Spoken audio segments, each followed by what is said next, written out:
live. Good afternoon. Welcome to a chilled out Sunday with SoulOhm and me, the BFG. That kind of rhymed, that. Welcome to episode 25. The quarter century is upon us. I know. 25. How quick's that? I know, it's scary how quick that's gone into. It doesn't seem 5 minutes since your good lady sat there saying, you two ought to be recording this. Yeah, it does. Literally. It's Sunday afternoon. Hello, everybody. Welcome to the show. Hello, everybody in chat. Do you want me to say hello to a few people? Yes, please, if you want to. Right, let's got the list up. Let me drag the list up. Who have we got? We've got BFG. Hello, BFG. You're in chat. Mannix. My eyes are not doing right. Nah, I'll let you do it tonight.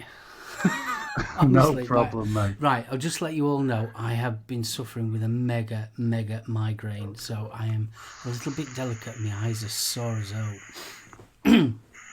Good afternoon, Dion. Thank you for joining us, mate. Gav, we couldn't start without you. We had to wait for you to arrive. Ben, dude. Mr. Hawks, good afternoon. JP, nice to see you, mate. Nice guys, a little bit vapey. How you doing? Puffin Billy, the ever wonderful Rachel.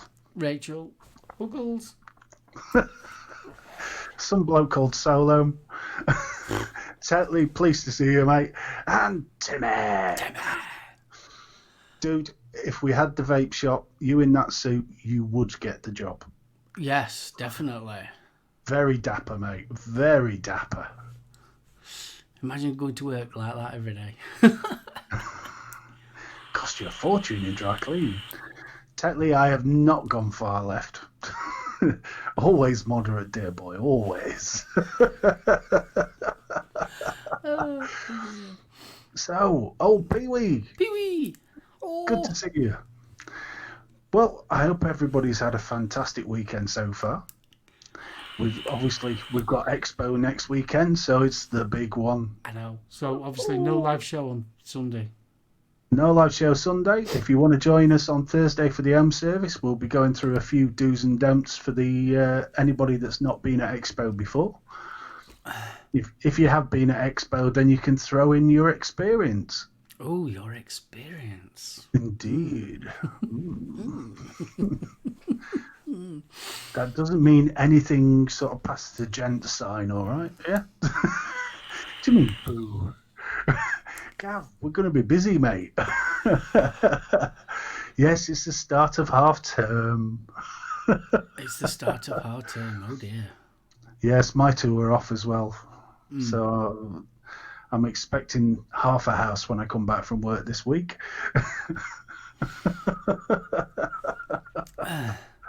It's going to be fun. Oh, he felt a bit posh. Timmy says he felt posh. He looked posh. Looked very dapper. Yeah, you look really good, mate. You really did. Well, I mean, it's weird because when Expo now has become like Christmas and Easter. So October, you build yourself up, you've got that, and then you start looking forward to May almost immediately. So, Abby, yes, Abby. You almost got here on time. I'm impressed. Bless you. Oh, superb. Oh, not good. What's that? Rachel's eldest has a birthday on Friday, so she's expecting presents. How does she not realise Expo costs? She's expecting... Didn't she have one last year? Dear Lord. Jeeps, how many times did they want one? Every year, apparently. It's just not... How dare they? Very poor timing on your part. Couldn't you have held Chris off for a couple of days, Rachel? Bad timing. Bigger telly. That's the secret. Bigger telly. Oh, bless. So, Expo does cost a fortune, mate, but it can cost what? once you got over the travel costs, it costs what you make it. Mm. Yeah, I mean, there are bargains out there still. It's well worth having a look. It may not be the newest kit. Oh, there's always some bargains. Some real bargains. Yeah. EH Pro had a nice rummage box last time, and got the VKs, didn't we, for 20 quid from... what's that? Oh, Gordon Bennett. What's the name of the firm that makes them? Omia. Yeah, Umie. Omie. Yeah, we got the Omie for 20 quid. I think we got what was it called now? Is it the VX530 from IV Sticky for 40 quid? Mm-hmm. Yeah, so you did well on that. Mm. And then the year before, you got your little pouch and camo mod, didn't you? Yeah, I did. Yeah, that were. How much was that? I think that were £40 as well. Mm.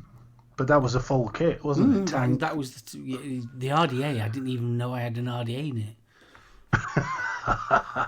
Lethal, my lovely. How you doing, Lethal, kid? big bro. How you doing, kid? I hope you're all right. So, bit of a chill eclectic one, mainly in reverence to Mark's banging head. Yeah. Bless him. Nothing too heavy. Honestly, I have... It's not... I say not often. I haven't had a migraine for quite some time. But yesterday, honestly, I couldn't get my head off a pillow. Oh, bless you. Honestly, it was like, no. No. And my eyes... Honestly, my eyes don't stop streaming.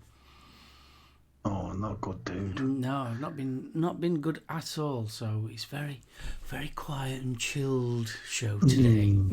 Yes, very. There's no ranty. No ranty, no.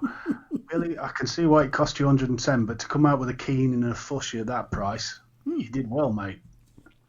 Well, there's definitely some Expo. There's definitely some bargains to be had. Unless, obviously, if you're wanting the latest and greatest, then maybe you'll have to pay probably just a little bit less than what you'd pay for normally. But if you're after something that's, 3 months old, 6 months old, there's some bargains to be had.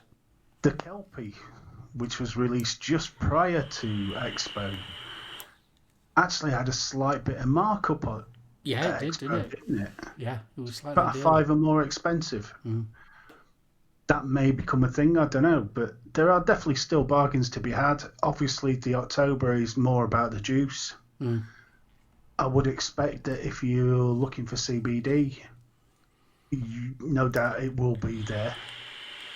What quality it will be is a different matter, but, Oh, this is normally also. I mean, Expo in October is normally the quieter one. Compared to May, because May everyone's releasing stuff. Saying that though, Dove Po have got some new kit out, which they will be showcasing. It's the signature chips that I'm quite interested in. The signature chips topside. Yeah, we were talking about this before we came on. Interesting looking bit of kit. Ironically, someone's just put that in chat. Grumpy old vapor. What's that? Oh, good old Ben. Yeah, that's something I won't mind. I don't know how much it's going to be. But that's to me, those are famous last words. Not looking for hardware this time. We'll see how well that goes.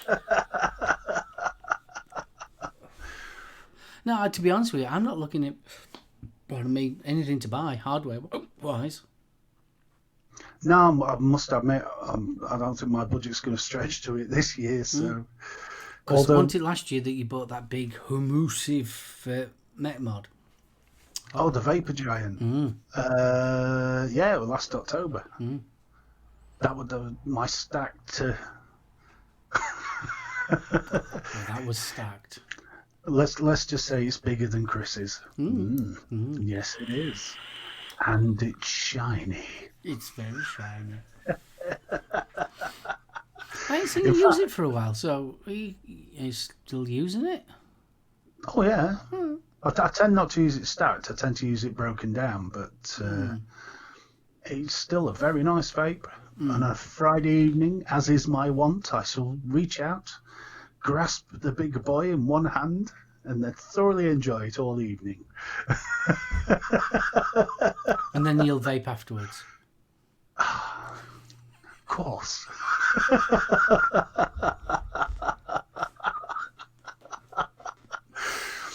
Oh, I'll have to remember to set it up so you can see, Chris, because it is a beast. It's stacked 26 650s. It's a monster. He's got a rather big one. Never mind the length, feel the width. Yeah, the girth on it as well. I mean, come on. 26 650s. Yeah, I was surprised Homeboy's not on the exhibitors list, Rachel, to be honest. Is Homeboy going? Yes, no, apparently not. All right. I haven't seen him on the exhibitor list, and I thought they would. You did, Jules. You came in just at the right point, because Jules has got a girthy one as well. She has. Yeah, she's got a very girthy one. Well, it's Stevie's, but he lets her use it.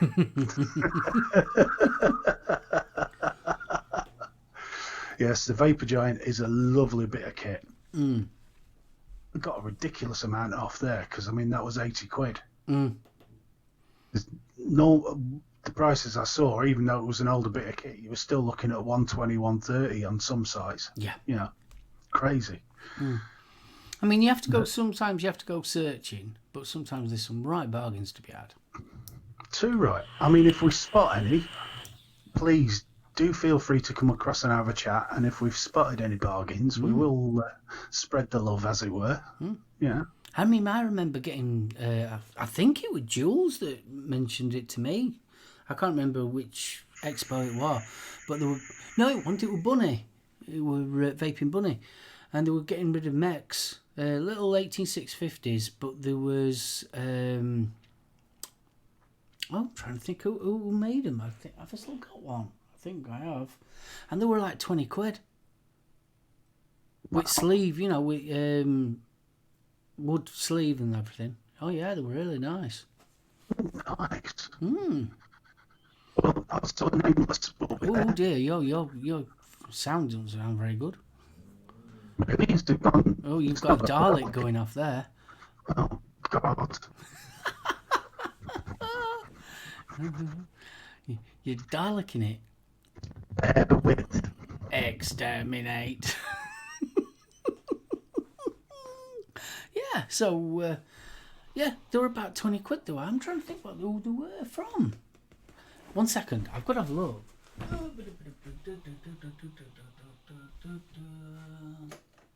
Yes, I am in my bones.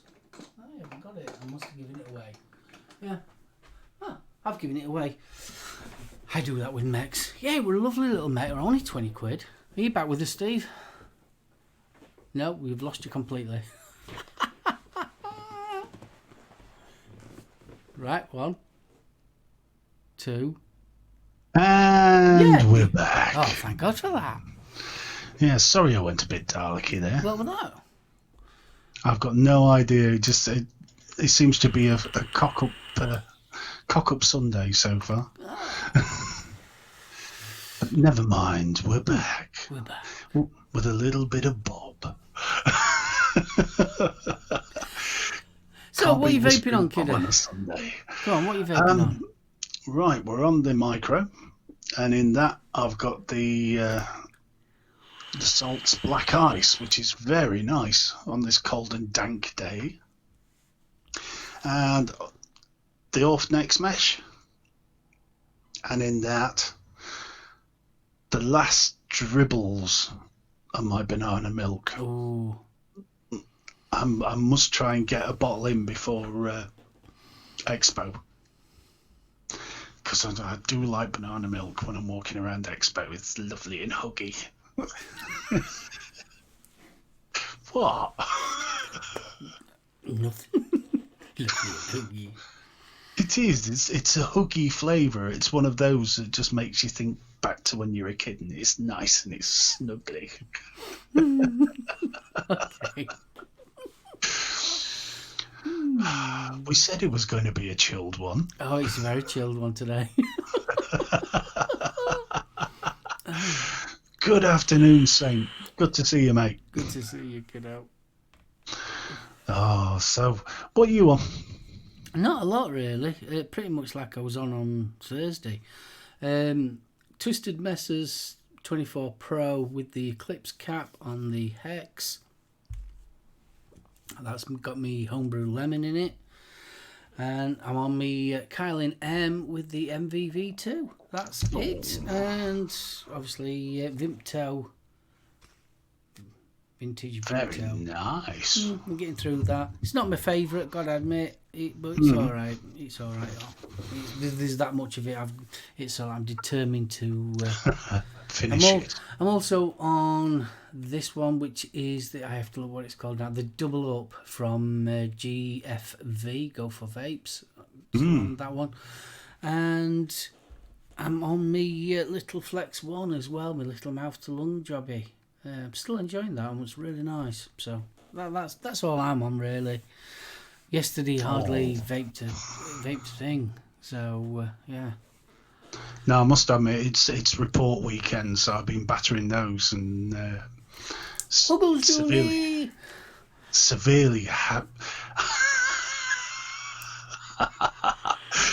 Good morning, Julie. Now there's a mental image to play with.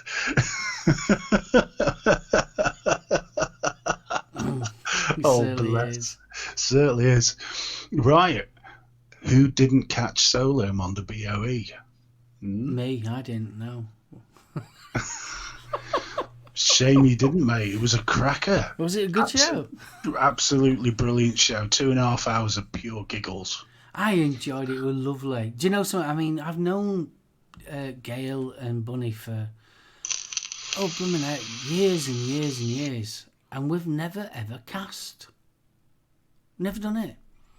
I think the only time that me and Gail have cast was when they was doing a charity, one of the early charity ones, and that were it. So yeah, it was lovely. It was ace. It was. I loved the way you broke Bunny. Yeah. If you're wondering where he breaks Bunny and how, merely look for the phrase 50 grams of Old Alban. No, Golden Virginia. Golden Virginia, sorry. Golden Virginia.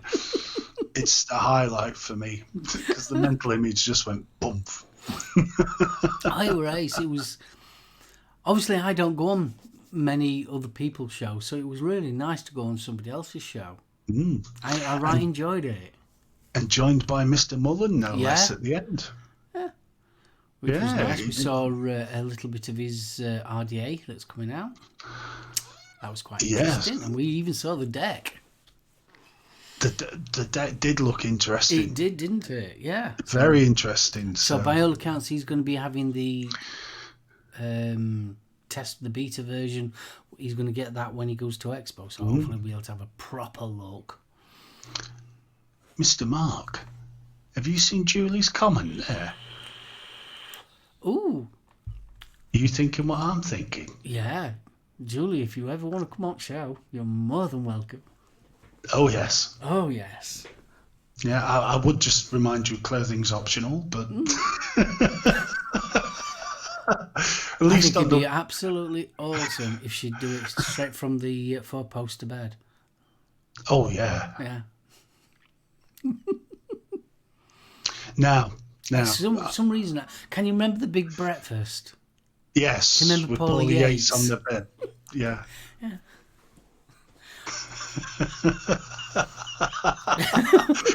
Saint, that's not nice. I never look at RedTube, mate. Julie, honest, get in touch, love. Yeah, definitely. That'd be awesome. That would be awesome. But, yeah, have I missed one from Lethal? I was Lethal, sir. I don't know. I missed Voka. Good afternoon, Voka. Voka. Well, good morning. Is it good morning? I'm trying to think. Is it forward or backwards? It's got to be backwards, hasn't it? Yeah, it's probably 3 hours. 4 hours. It's in Dubai, isn't it? Yeah, but it's probably about 10 in the morning. No, it'd be after, wouldn't it? The evening. Volker, what time is it, please? Can you put us out of our misery? It's evening. It's evening. It's got to be evening. Yeah, I thought it would have been. Stand corrected. We are 3 hours ahead. Right, so we're looking at roughly 5:30 then. Yeah. Cool. It's tea time. Oh, that reminds me. Mm-hmm. I've got to sort tea out. Oh. Yes, I have a cheeky little pork casserole with apple and cider and a little creme fraiche sauce. Very nice. Well, she who must be obeyed will have been freezing her threepennies off in the fields all day, so I thought I would do something nice. And Julie, it's nearly 8:30 in the morning. Coffee and a croissant. Or maybe, is it beignets? Oh, I'm trying to think. It's like, think choux pastry sort of donut, smothered in, I think it's beignet. And they're just smothered in powdered sugar, and you normally have those with a chicory coffee in New Orleans. Really? Bit chilly then. Yeah, beignet. Blimey. Oh, Timmy, they are little mouthfuls of heaven, mate, especially with a hot coffee. Oh. What, Julie's nipples? No.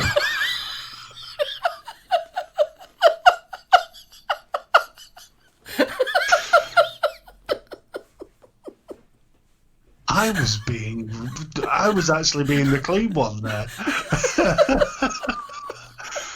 Oh, Bunny's broken him. I know. Exactly. Nipples and hot coffee do not mix. Yeah. Not unless you're into that sort of thing. Well. But it's more ice cubes. Well, ice cubes and candle wax. No. Oh, yeah. No. Mouthful of ice cubes. Get rid of the ice cubes. Yeah, anyway. Stop it. Yes, no, those beignets are absolutely gorgeous. They're just like little sort of choux pastry, depending on where you go. Some places is more donut-y, but no, we're not talking about puffs nipples. No, I'm still scarred after that. Almost as bad as crosses. Oh, right. I suppose we'd better... Timmy, you little deviant. Clamps on at 12 volts. Oops, wrong show. Timmy. Camp Chicory coffee was nothing like the real thing. And so I am partial to a little fresh brewed chicory coffee. Dusted with powdered sugar. Oh, yeah. Oh, they are. We better be talking pastries here. Oh, right. I'm sorry.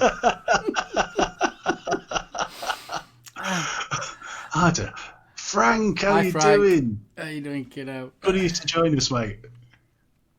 Oh, fabulous. Mine, Julie's the right part of the country for that, isn't she? Yeah. Right part of the country for what? Beignets and the chicory coffee and all that bead business. All the beads? Yeah, she's New Orleans, isn't she? Yeah, New Orleans. Yeah. So there you go, the beads at Mardi Gras and... Yeah. Just got to be careful, sort of like voodoo and all that lot. It's all good stuff. Yeah. See, the thing is, though, if we're live and all of a sudden just it's not going like that, you know what she's done. She's made a little doll. No, you're just having a crafty stroke.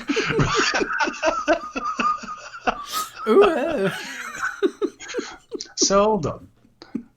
that mean, the ladies of New Orleans, if you don't cut the mustard in the brass poster, you're going to feel a sharp prick when you're in the shower? There you go. We're learning everything new all the time. No, I mean, what a part of the world. Oh, Literally, you're not kidding. The music, the food. I mean, the thought of running rampant through the po' boys in New Orleans. Cheers, Paul. Good eye, dickheads. And then Julie follows that up with "I love a good prick."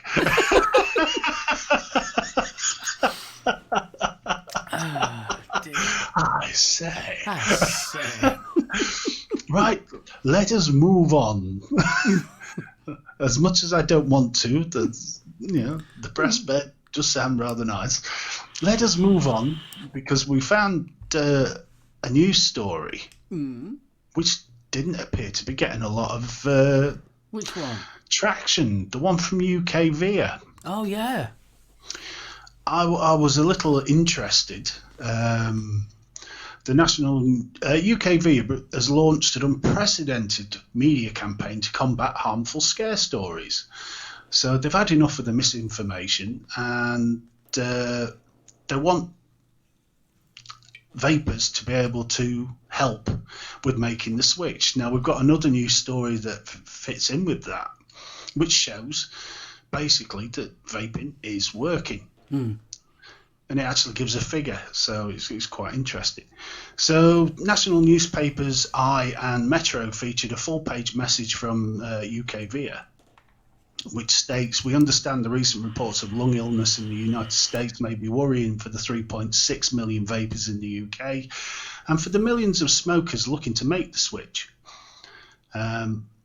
So they've started the national campaign Facts Not Fiction, which reassures the 3.6 million vapers that British vaping standards are not only robust, the products are highly regulated, and cases of illness in the US have been linked to the black market THC, which we as the hobby are still well aware. So they offer a 3-part advice to vapers and smokers, which is products should always be purchased from trusted business and under no circumstances bought from street sellers. I wouldn't have put it like that. No. Because that ties in with the States too much for me. Ask for advice on how best to switch to vape products from experts or specialist vape shops if you need it. And then finally, you can report concerns about any particular vaping product to the Medicines and Health Products Registry Agency, the MHRA, which run the Yellow Card scheme, which has been going for a number of years and it isn't always that well advertised. No, it's not. But I think it ought to be honest. It's a tool. If you are concerned about vape products, they are the people to report it to. Do you know what I would like to see? Go on. I know it might sound a bit unusual, but what I would like to see, I think I've mentioned it before. You know when you go to a restaurant and they have that green card with the 1 to 5? I think vape shops should have them. I like that idea. So that you can go into a vape shop and on the window or wherever, you can actually see what their score is. You'd have to have an audited score, though. It couldn't just be off customer feedback and things. I mean, it would have to be a professional audit. But no, I think it's a great idea. I mean, to be fair, UK Via, I'm not the biggest fan. However, they do seem to be making the right noises. I'm just very surprised that this story hasn't had more airtime. I am. I'm quite surprised because I hadn't heard it until you mentioned it. I mean, VPZ up in Scotland have joined with them in this.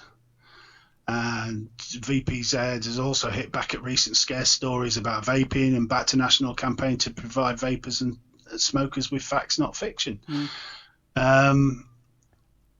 So Doug Mutter, the the VPZ Director of Compliance and Manufacturing, says we need to call out these scare stories for what they are, as they run the risk of driving people back to smoking, which would have a massive impact on public health. True.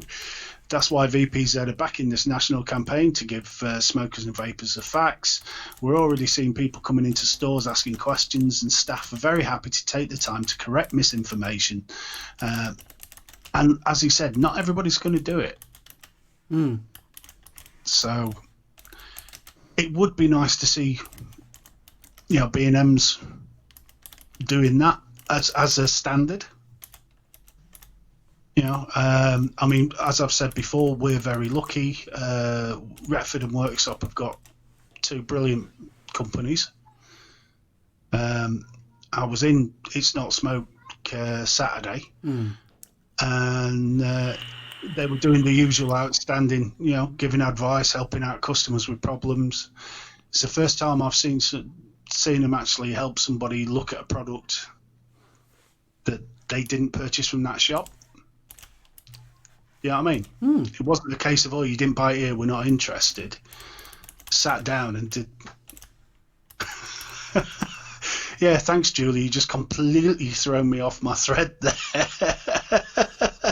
Oh, to be cursed with such a fabulous imagination.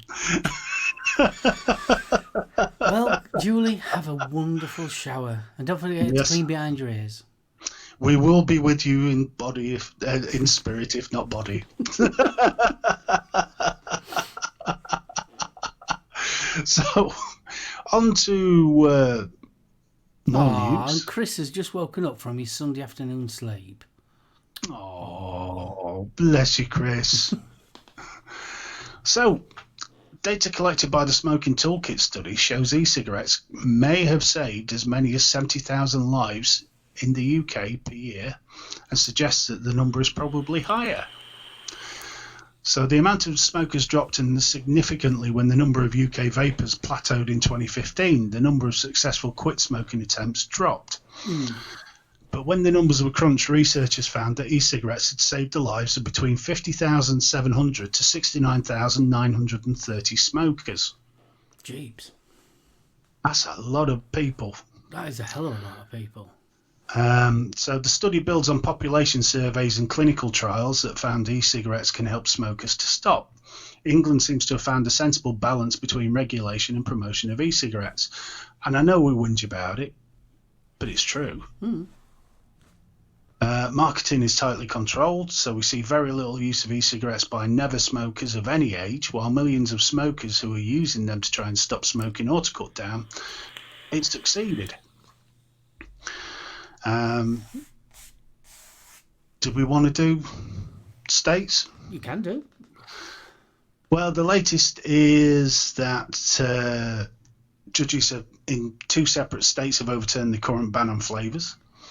So Oregon and Montana were given a temporary stay, and judge in Massachusetts will be asked to lift a similar ban on Monday, so tomorrow. This now makes a total of 4 bans overturned, and vaping technology is doing a brilliant job putting the boot into these bans. I think it's awesome. It's good news. Well, I'm still a little taken aback by little Miss Hissy Fit. Was it Michigan? Yeah. And she changed the tune as well, didn't she? One minute it was about the THC side of it and it's killing people, the next minute it's about children. So she make her mind up what it's about. But to be honest with you, she let's be fair, when you see that interview with her, I mean, it's got medical particles in him. Well, what's a medical particle? I mean, it just proves that they haven't got a bloody clue what they're talking about. Has she been sucking on bits of Doctor? I say. What I didn't realise was, and Jared's excellent vlog over the weekend sort of opened my eyes to, was the fact that the court had actually said it was unconstitutional what she'd done. So good luck taking to that one to the Supreme Court. Yeah. Because you're expecting them, A, to turn over another judge's ruling, but B, to condone something that's been deemed as unconstitutional. Yeah. And it is. It's totally abuse of your powers. Total abuse. Just for your agenda, which is, yeah. Well, like we said, you either follow the money or you follow the elections. One or the two will be involved. I mean, at the end of the day, she's an idiot. That's the one. As Frank's just confirmed. Yeah, as Frank's confirmed. Yeah, well, she is. I mean, if you're going to start griping about something, at least know about it. Oh, God, yeah. At least know what you're talking about. That'd put half the politicians in the world out of jobs. Then half the politicians in the world need to lose their job. You ain't kidding. Because it's absolutely scary when you think about it, that these people that know and they're not interested in knowing either. It wouldn't be so bad if they were slightly misinformed but tried to learn about what they're talking about. These are the people that are making your policy of how you live your life. Now, you've just reminded me of something that, oh God, I believe it was one of the states in California. Sure it was. They showed a little bit of this lady speaking at one of the hearings, and she was actually on the bench. So she wasn't giving evidence, she was receiving evidence. And she spoke about the protection of kids, yeah, but did it in such a way that you honestly believed she was in it for the kids. And then when she turned around and said these knee-jerk reactions to flavours aren't protecting who we want them to, yeah, you are impacting adults on gaining help with smoking, etc. And all of a sudden, it went from one of them to somebody that was actually taking an educated, reasonable stance. She was awesome. She was. Oh, I really wish I could remember who it was, because I'm sure Ben's probably got it on his. I know there's one I shared. I forget her name now. I actually started following her on Twitter. The blonde lady with the bob. That's the one. Yeah, and she was talking about how her children, she was talking to her kids that don't vape, they don't do any of that, but they showed her mum how they can get hold of vape products. Yeah, and that was the strongest bit of her argument. If you want to find out, ask the people. Yeah. Yeah, she was brilliant. Kind of, how can you put it? It was a bit of a breath of fresh air hearing that. Oh, well, here we are. CA Supervisor Crispin Gasper. That's it. She is, honestly, go check it out on YouTube, because it is an absolutely you got the link? Brilliant bit. I have. I'm just going to copy it now. Hopefully you didn't hear that. Here we are. That is Miss Gasper on camera, and it really is worth watching. It was brilliant. It was absolutely brilliant. 10 minutes she were on there, wasn't she? Something like that. About that, yeah. And she put her colleagues to shame. Up and down the country, she put her colleagues to shame. What I liked about it was that she was talking not down at people or up at people. She was just saying it as it is. Literally as it is. It was brilliant. And the fact she'd actually asked her kids. No condescension about it. It was a case of, right, if you wanted to get hold of it, how do we do it? Yeah. And now the use of Snapchat surprised me. Yeah, Snapchat did surprise me, because she was talking about a guy that was at college and he was living off campus. Yeah, dealing weed all through Snapchat, which I thought was wow. Well, it opened my eyes to the possibility, because I'd never considered Snapchat. I thought WhatsApp, yeah, because it's all encrypted and it's end to end. So it makes it very difficult for somebody to eavesdrop on the conversation. But they're sort of using Snapchat to sort of sell THC and weed. It never crossed my mind. Because when you think, let's be right, when you think Snapchat, you think willies and bums, don't you? Yeah, that's what it was predominantly used for when it first started. But I think we maybe, I don't know. I mean, are we slightly out of touch ourselves with getting there? What youth, I still feel myself a kid as it is now, but what they're using, we are out of date with it. Luckily, most of it's based on tech that we are comfortable with. Paul reckons that Snapchat's a portal to the dark web. Quite possibly. I mean, it doesn't take a second to share an onion link once you're in there. You know, I would say that if anybody's sort of seen stuff on the dark web and says, "Oh, I fancy trying that," don't. Never been on it. But I consider myself fairly tech savvy. Yeah. I know how to protect my arse, all the rest of it. I had to go on there for a bit of research for something, which sounds dodgy, but it wasn't. And I was horrified what I came across. And the problem is, because they're onion links, you do not see what you are linking to. It's called an onion link. Yeah, most of the access is through Tor, and Tor is designed to act. It makes you anonymous, but it makes all the data look the same.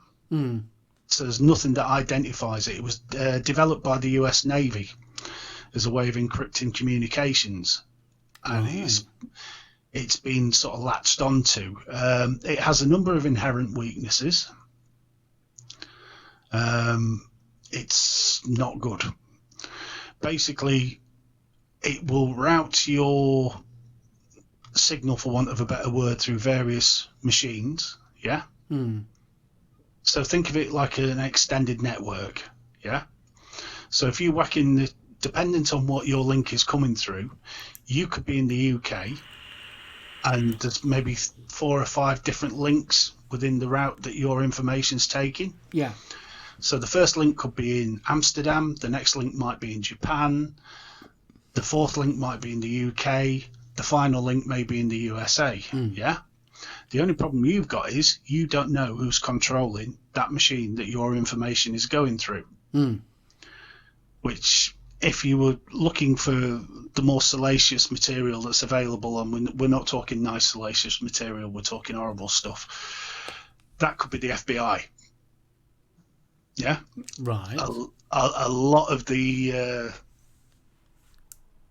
security services are well aware of Tor, etc. So they do tend to make it a priority bust, and then they will leave it as a honey trap. Right. You know, you've seen these stories coming out of the States where so many paedophiles were traced back through their IP address. Yeah.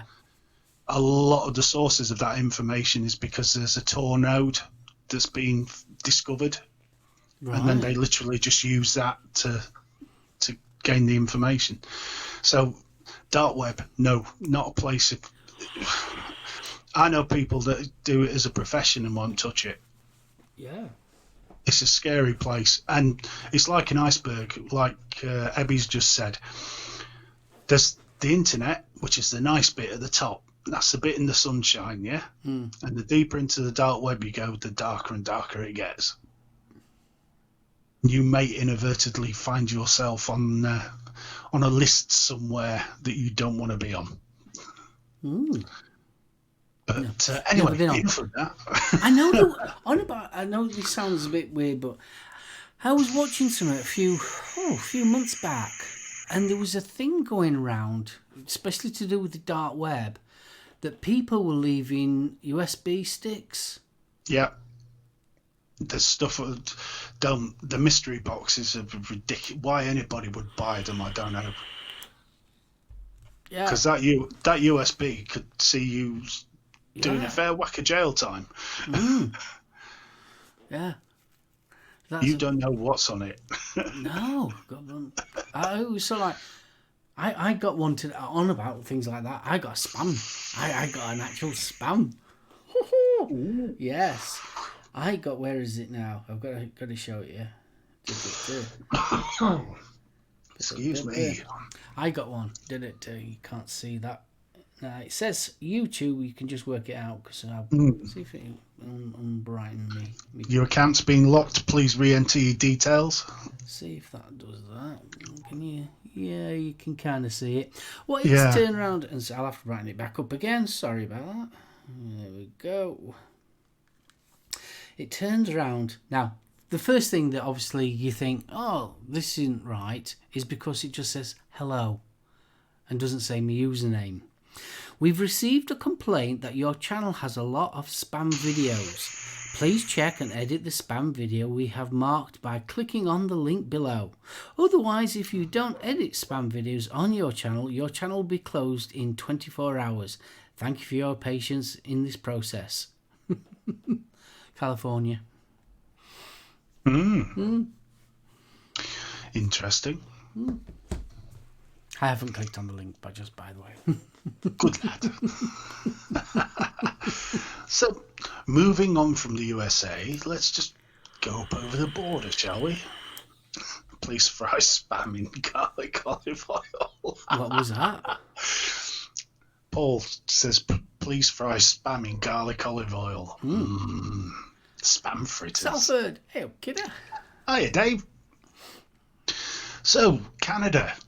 Canada. There's been various hoo-ha about vaping over the recent months.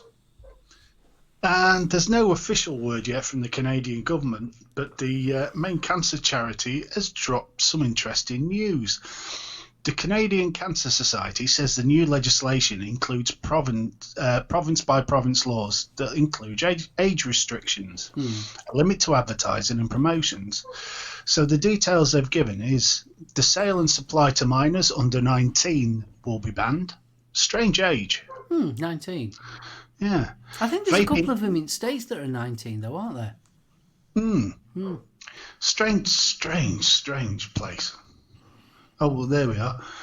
Rachel's just said that's almost as good as my Windows technical department call. Apparently he's in my computer and I'm scared he's starved to death. Visions of this little guy at the air intake going, help me! Mind, the kittens would have had him by now. Yeah.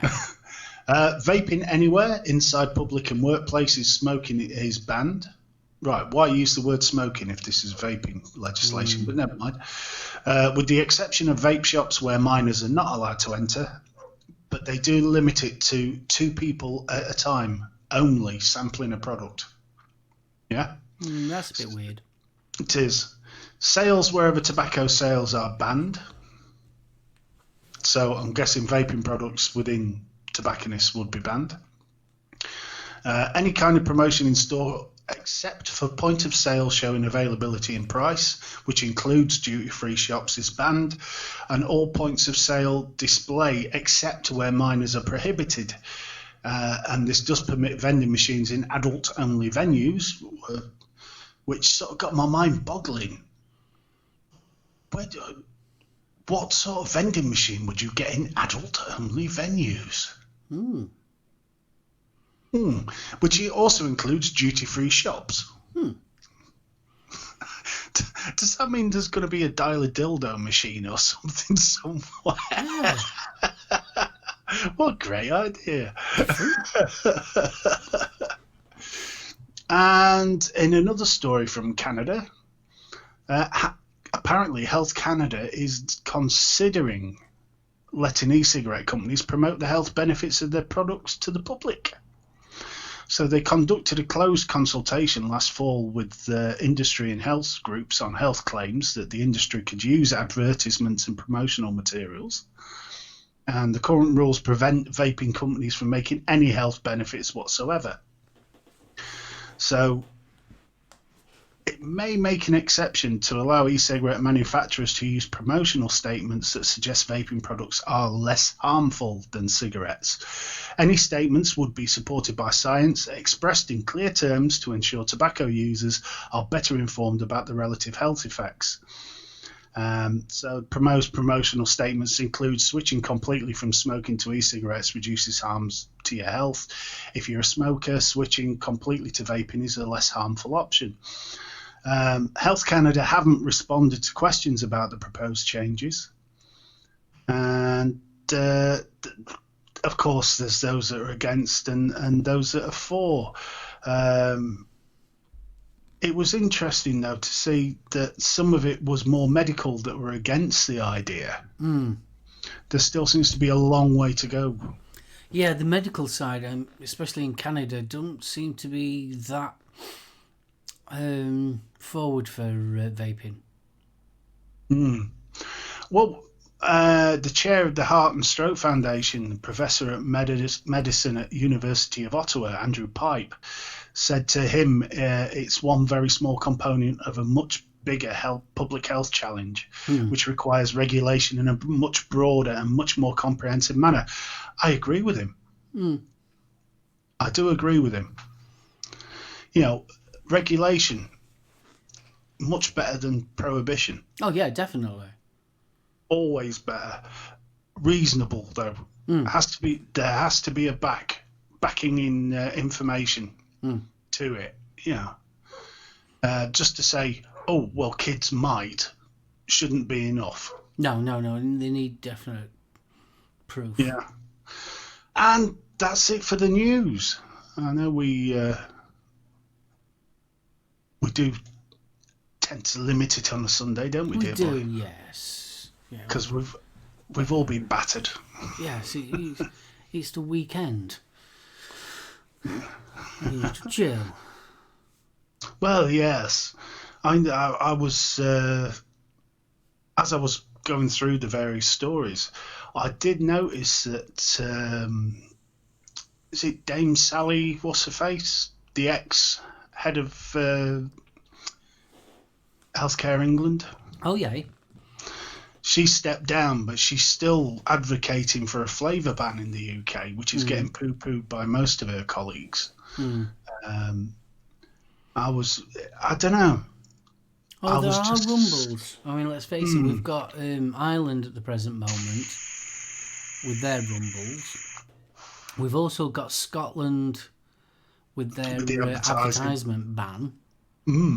But that seems to be looking into more than anything else. From what I've read, they're looking into it. Given that it was based on 20 complaints about the dual adverts. It was dual. Is it dual Vipe and another one? But it was mainly about dual. And it was more to do with, if I remember rightly, they did an advert in the cinemas. Yeah. And I think it was more to do with that than anything else. Interesting. Now, for arguing's sake, that the advert in the cinema was for an 18 video, I can't, 18 certificate film. I can't see there being a problem. But for arguing's sake, it was for a 15 or lower, a PG, then yeah, I can see the complaint. Well, yeah, true, so can I. But the thing is, it's not, the advertising standards don't classify it that way, though, do they? Maybe they should. Maybe they should. I mean, is it 888 vape or 808 vape on the back of the buses? That's around here, yeah. We get a lot of that. But talking to Gail, she was saying that theirs is a lot of dual.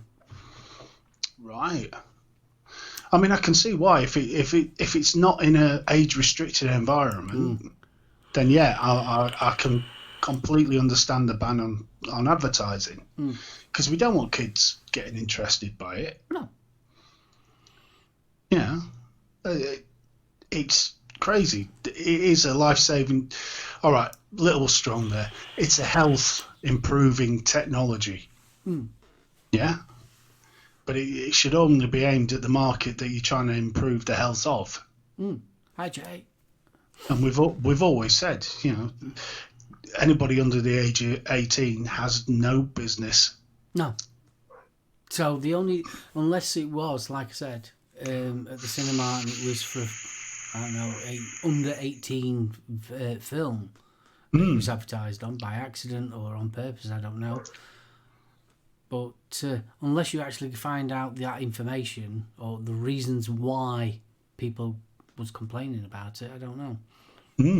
But it's like I said to Gail, it might be a case of going through the mill type of thing. So like, because they've had that complaint, they've got to do this procedure. Yeah, and I know the NHS work in the very same way.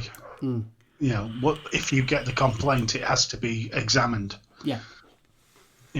To see if there is any fault or anything that can be improved to stop it from happening again, which is fair enough.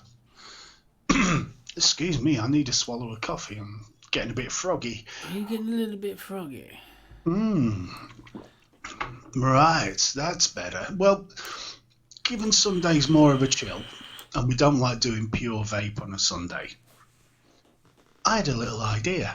Oh dear. Well, we're going to be tying in with Thursday's show, because obviously we're going to be doing a bit of info for those who haven't been to Expo, or how to maximise the enjoyment of your day. I was thinking, well, what about the travel? Okay. Some of us driving down for an hour or more. If you're coming from the top end of the country, multiple hours drive or train. Audio books. Something I've been heavily into for a while.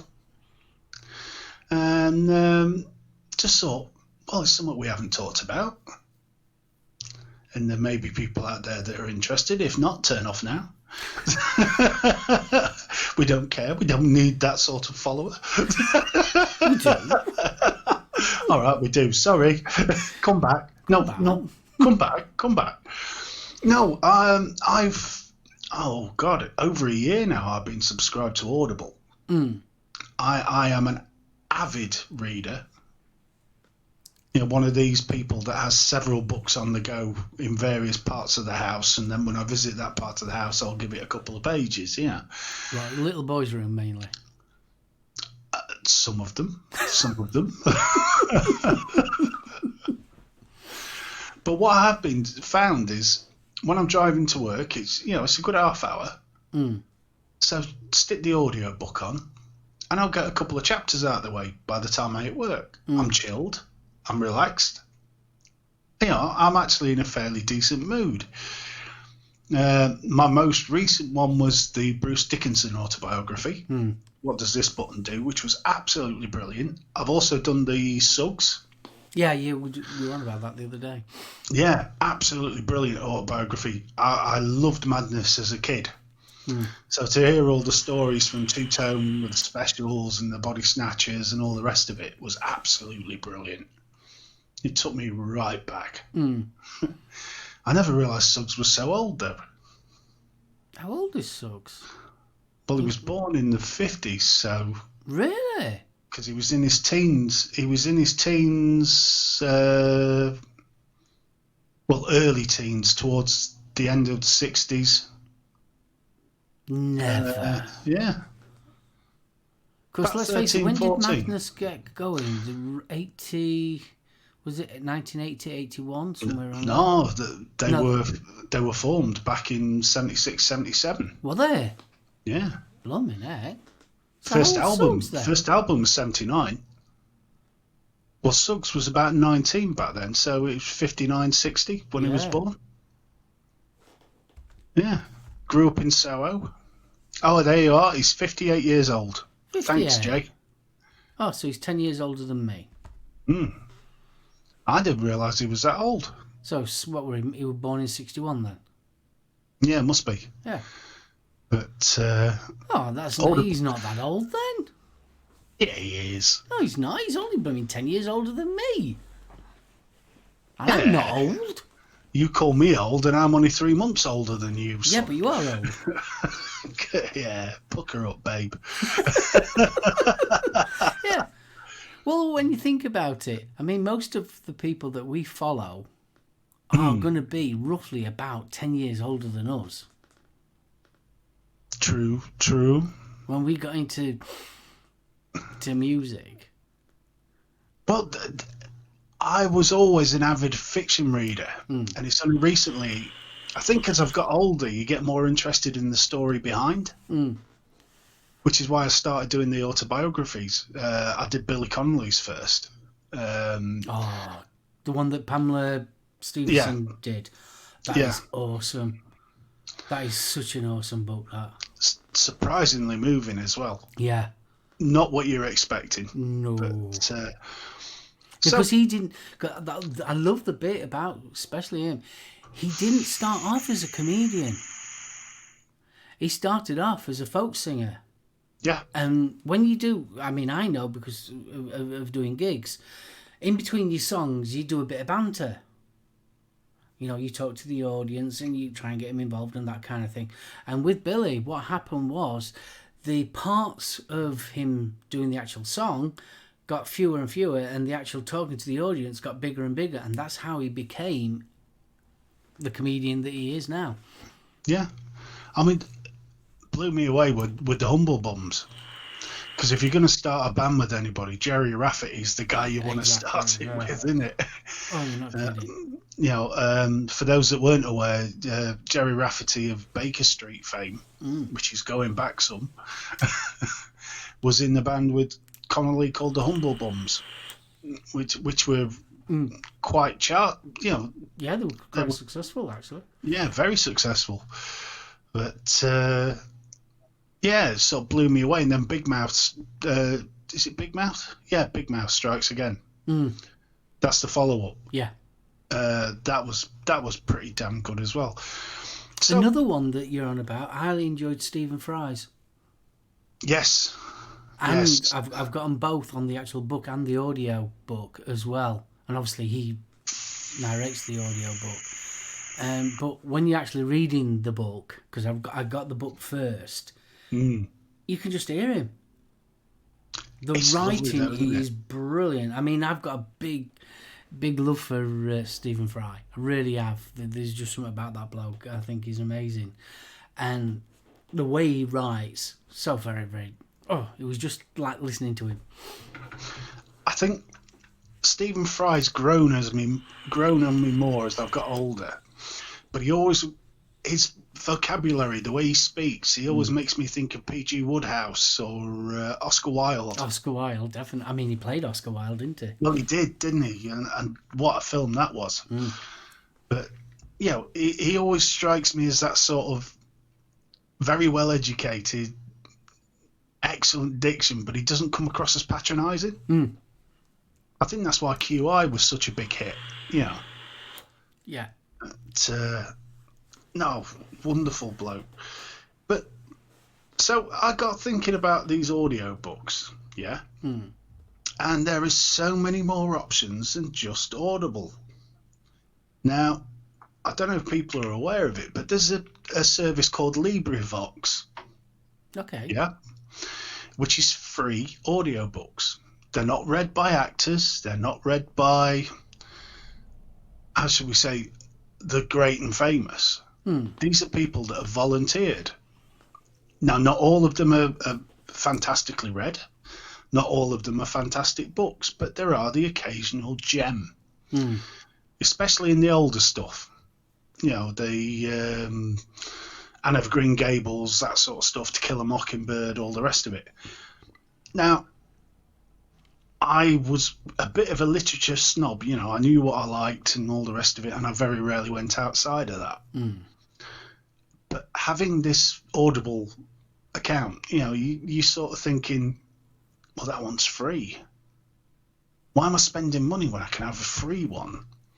And I have come across some absolutely stunning Sherlock Holmes. You know, the various tales, your Hand of the Baskervilles, Study in Scarlet, Sign of the Four, etc.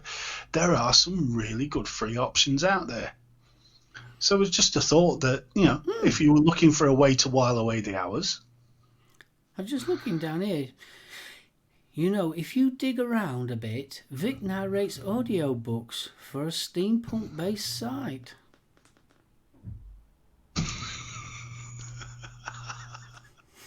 I'd love to hear the outtakes for that if that's true. That'd be... fuck it, close enough.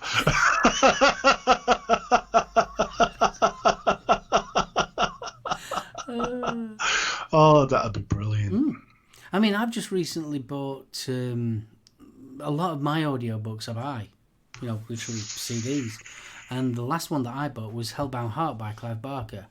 And that was thank you very much. Oh, and I get biscuits as well. Must be 3:00. Must be, thank you. So yeah, that was the last one I get. But I've got a load of Doctor Who audio books. Well, they've just put a load of Doctor Who stuff on, which is a compendiums of the short stories. And they tend to group them around the actual Doctor. So I've got a load of the 10th, which is Tennant, and a load of Matt Smith stories. And if you're on even if you're on the basic subscription, you get one token a month. So what I tend to do is save the tokens up for 6 months and then find stuff that's 20 hours plus. Well, these Doctor Who ones are like 17 hours worth of stories, quite often read by the original cast. That's why I found out about McGowan. McGowan. He was absolutely brilliant as a Doctor. Well, I haven't found any of the Big Finish stories yet, but I'm trying to remember what publishing house they are. Random, I think, but It's really Big good Fish. books. Big Finish is they do the CDs and the radio play sort of ones. These are definitely just one narrator out of the book. Yeah. But they're really, really good. The Donna Noble ones were surprisingly good because not my particular favourite companion, but the actual Dr. books. Donna? No. You want into Dr. Donna? Great storyline, absolutely brilliant, but no, she never really hit it for me as a companion. No. Yeah, but I'm a bothered. Don't. Bothered. I'm a bothered. Saying that, Martha never really hit it for me as a companion, but No, Martha didn't hit it with me. And I'll still say the best episode on that whole season was the Weeping Angels. Oh, you ain't kidding. Sally Sparrow, I would have liked to see her back. Yeah. Definitely. There was something about Sally Sparrow. There really was. She captured that somewhat brilliantly. Very, very clever. Oh, I'm getting flack. Right, what's up now? No, apparently Dr. Donna was Rachel's favourite. I like Dr. Donna. I thought it was clever little... It was clever. It started stretching the canon a bit, but... Oh, no, I thought it was funny, especially when they got back together again and, had the fat things. Yeah, there was a lot more humour in a that. bit more comedic, which I... To be honest with you, when we found out that she was going to be in Doctor Who, I wasn't exactly thrilled. Because it was so like, she was too famous in her own right as a comedian. But I think she played well. I really do. It's all right. Jay's just got me interested here. Apparently there's a crossover between Doctor Who and the Guardians. Really? Yeah. Guardians of the Galaxy. Interesting. Yeah, I'm just having a look now. Dr. Minerva.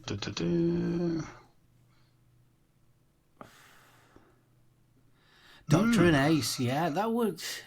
I always felt sorry for him. I really do, especially that era of Doctor Who, because they just completely raped the budget out of Doctor Who then. Yeah, what Sylvester McCoy deserved Yeah. a lot better because he Yeah. did make a great Doctor. He was a good Doctor. And I must admit, I think with Sylvester McCoy's run, the way they tied it in with different mythologies, like Merlin, etc., in the Wolves of Fenris, Yeah.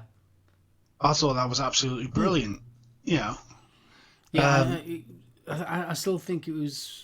You could tell. I mean, it was so like budgets were just stripped, absolutely stripped, and yeah, such a shame that. well, yeah, I mean, the thing that made me chuckle was River Song once. You remember? Oh, what was the name of it? The opening of Pandorica. Yeah. Yeah.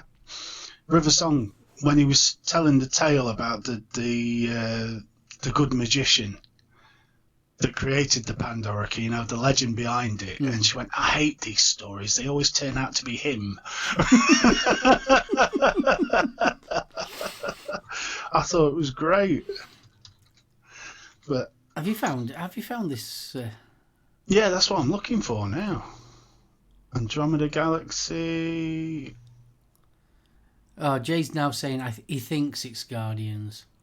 No, I'm intrigued now. Because I did hear something about a Doctor Who crossover, even if it was just hinted at. You know. Tiberius, the ones with the cats, freaked him out. You don't trust cats that stare at him. Yeah, that were a sad one. That one, wasn't it? That was the one where they were all in that chamber and they was giving them all illnesses. Oh, damn. Yeah, that were yeah. Did you guys see the Ace thing they did for the anniversary of this special release of that era Doctor Collection? Do you mean the DVDs that they're bringing? No, sorry, the Blu-rays that they're bringing out. There's quite a few of them at the moment. I think aren't they only up to Pertwee so far? No, they're just done Colin Baker. They've just released that one. Now, me and Firstborn might have to get those because Firstborn's a massive original run Doctor Who fan. He just went out and bought the first Doctor, Artnell. Oh no. He just bought a load of the episodes that are available on DVD, so it was awesome. Girl in the Fireplace has got to be one of my favourite episodes. Sorry, Rachel just brought that up. Yeah, it is mine. I thought it was so lovely, that one. It was heartbreaking. Yeah. It was so sad. It was like... It was that final scene. Yeah. That final scene between King Louis and the Doctor, where they're looking out the window and the body's just being taken off for burial. Oh. And then you find out that the ship was called it after her. Yeah, that freaked me out. But that was clever writing. That very clever writing. Oh, the Clockwork People were brilliant. I mean, that just, you know what that screamed to me? Douglas Adams. Yeah. That's the sort of thing Douglas Adams would have come up with. Yeah, it was very steampunky, wasn't it? Oh, it's brilliant. Absolutely brilliant. Mr. Summerfield. Greetings, sir. Yeah, so there is a many and varied range of fiction out on Audible, but also in LibriVox. So, you know, have you got the link for LibriVox? LibriVox. Yes. LibriVox. Libra. As in book. It's not Spoken that, book. Ben. It's Are You My Mummy? Are you my mummy? Mummy. Mummy. Right, let's have a look. LibriVox archives. There we are. So it's LibriVox.org. Good afternoon, Vic. Hope you're well, kiddo. Now, what I will say is I was most disappointed. So I've just whacked up the link. So it's LibriVox.org. So there's loads of books available. Most of them are the older stuff. There's some very, stuff like State of the Union addresses by United States presidents 1889 to 1892, stuff you would never listen to. But there's quite a bit of classic classic fiction on there, That's which was good, always that, nice though. to see. I think it's Yeah. nice that they're free. Well, this is it. Some of the narration, as I say, because it's free and it's volunteers, it isn't always the best, but you do find gems in there. It's absolutely great. And for a long train journey, you know, as long as it's not too irritating, the narration, they're brilliant. Yeah. Because you're not Excuse carrying me. your book around. Sorry, headphone users. Say hello to my little friend. Oh, that were a tickle. Sorry about that. I didn't even know that would come in. It was sort of, well, yeah. You know that lemsip's supposed to go in water, right? You're not supposed to snort it raw. Thank you, Rachel. I think I'm going to sneeze again. I am. Oh, bless you. But if you're a Amazon Prime subscriber anyway, Yeah, you can get a 30-day free trial of Audible. Well, on the what's her face? Who you talk to, you can get free Alexa. Alexi. I changed it to computer for a while. That was good. Dave, what are you doing, Dave? Yeah, it's when she started singing Daisy Daisy I got worried. Oh. Daisy.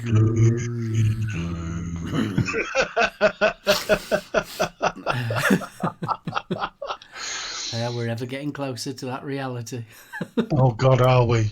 No, I mean, if you say Alexa, stream me a free audio book, there are free ones available. There's some really good ones as well. But if you've got a long journey coming up, like the one to Expo, might be worth just clicking that 30-day free trial. If you're worried about it charging you, just make sure you set a reminder on your calendar. Just cancel it a couple of days in front. Yeah, I think it's a cracking idea. I mean, especially if you're going on a long journey, especially like people like Vic. I mean, he's got a cracking hell of a long journey to get to Expo. Something like that would be perfect for him. Hold on, Vic's got 2 breakfasts to eat. He ain't got time to be listening to books. Sorry, Vic. But yeah, I like a good old... Good man. A terabyte hard drive on the laptop full of Doctor Who apps. You can't fault that. That's my sort of travelling. I must admit, I found... you ever seen the BBC adaptation of Neverwhere? No. Absolutely brilliant. Lenny Henry was actually one of the producers. Yeah. Neil Gaiman book. Absolutely fantastic. 6 episodes. Really captures the spirit of it. You can still find it on the torrents if you look carefully. But that would be pure joy just to sit on a train and watch those. Oh, I'm just trying to find this one. Did you watch that one that the Lancashire University did on YouTube? That was brilliant. Really enjoyed that. To say it was the students doing it. Yeah. And it had that 60s feel to it. Oh, didn't it just? Yeah, it was brilliant. I'm trying to find what it's called now. But,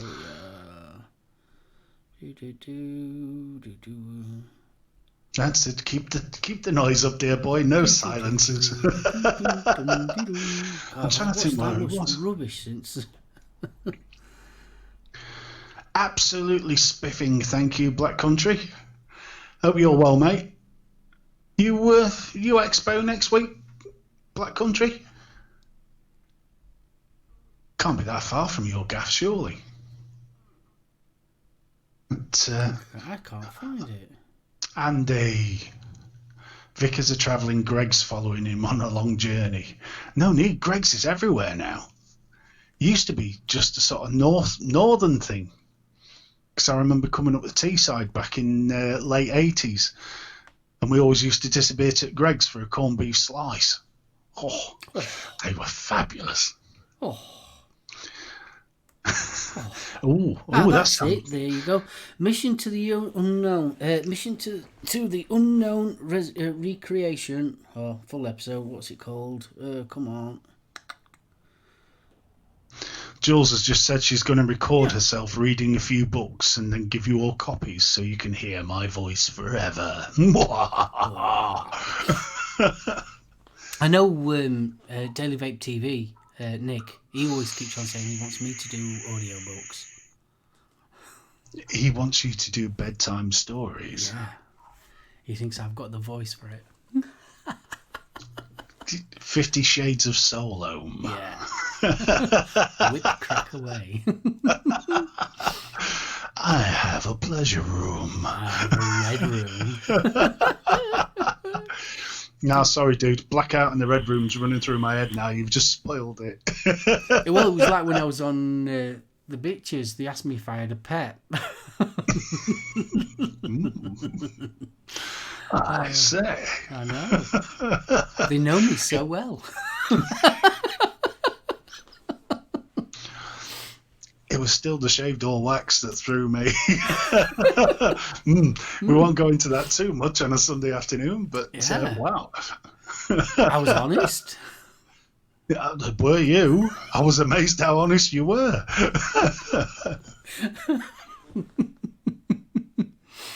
Oh, there you go. What's that? We've got a new suggestion. Vaping with Ken should do voiceovers and audiobooks. He has a fantastic voice. I still think Vic should do the Supergran. You remember Supergran? Back in the 80s. Yeah. Billy Connolly did the. Can you imagine Vic narrating the Supergran books? Yeah. That'd be awesome. The Scunner Campbell.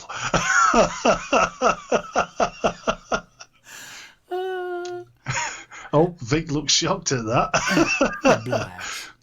Yeah, just think of the retail, Vic. Yeah. You know? Oh, now you could start a whole new thing there. Yeah. Vic's either that or Banana Man. Banana Man. No. Saying that, Will o' the Wisp. I think he'd be good at that as well. Evil Edna. Evil Edna. Evil Edna. Adult version of Evil Edna. Oh, God. Can you imagine it? The UK vape show version of the Evil Will o' the Wisp. Yeah, that'd be brilliant.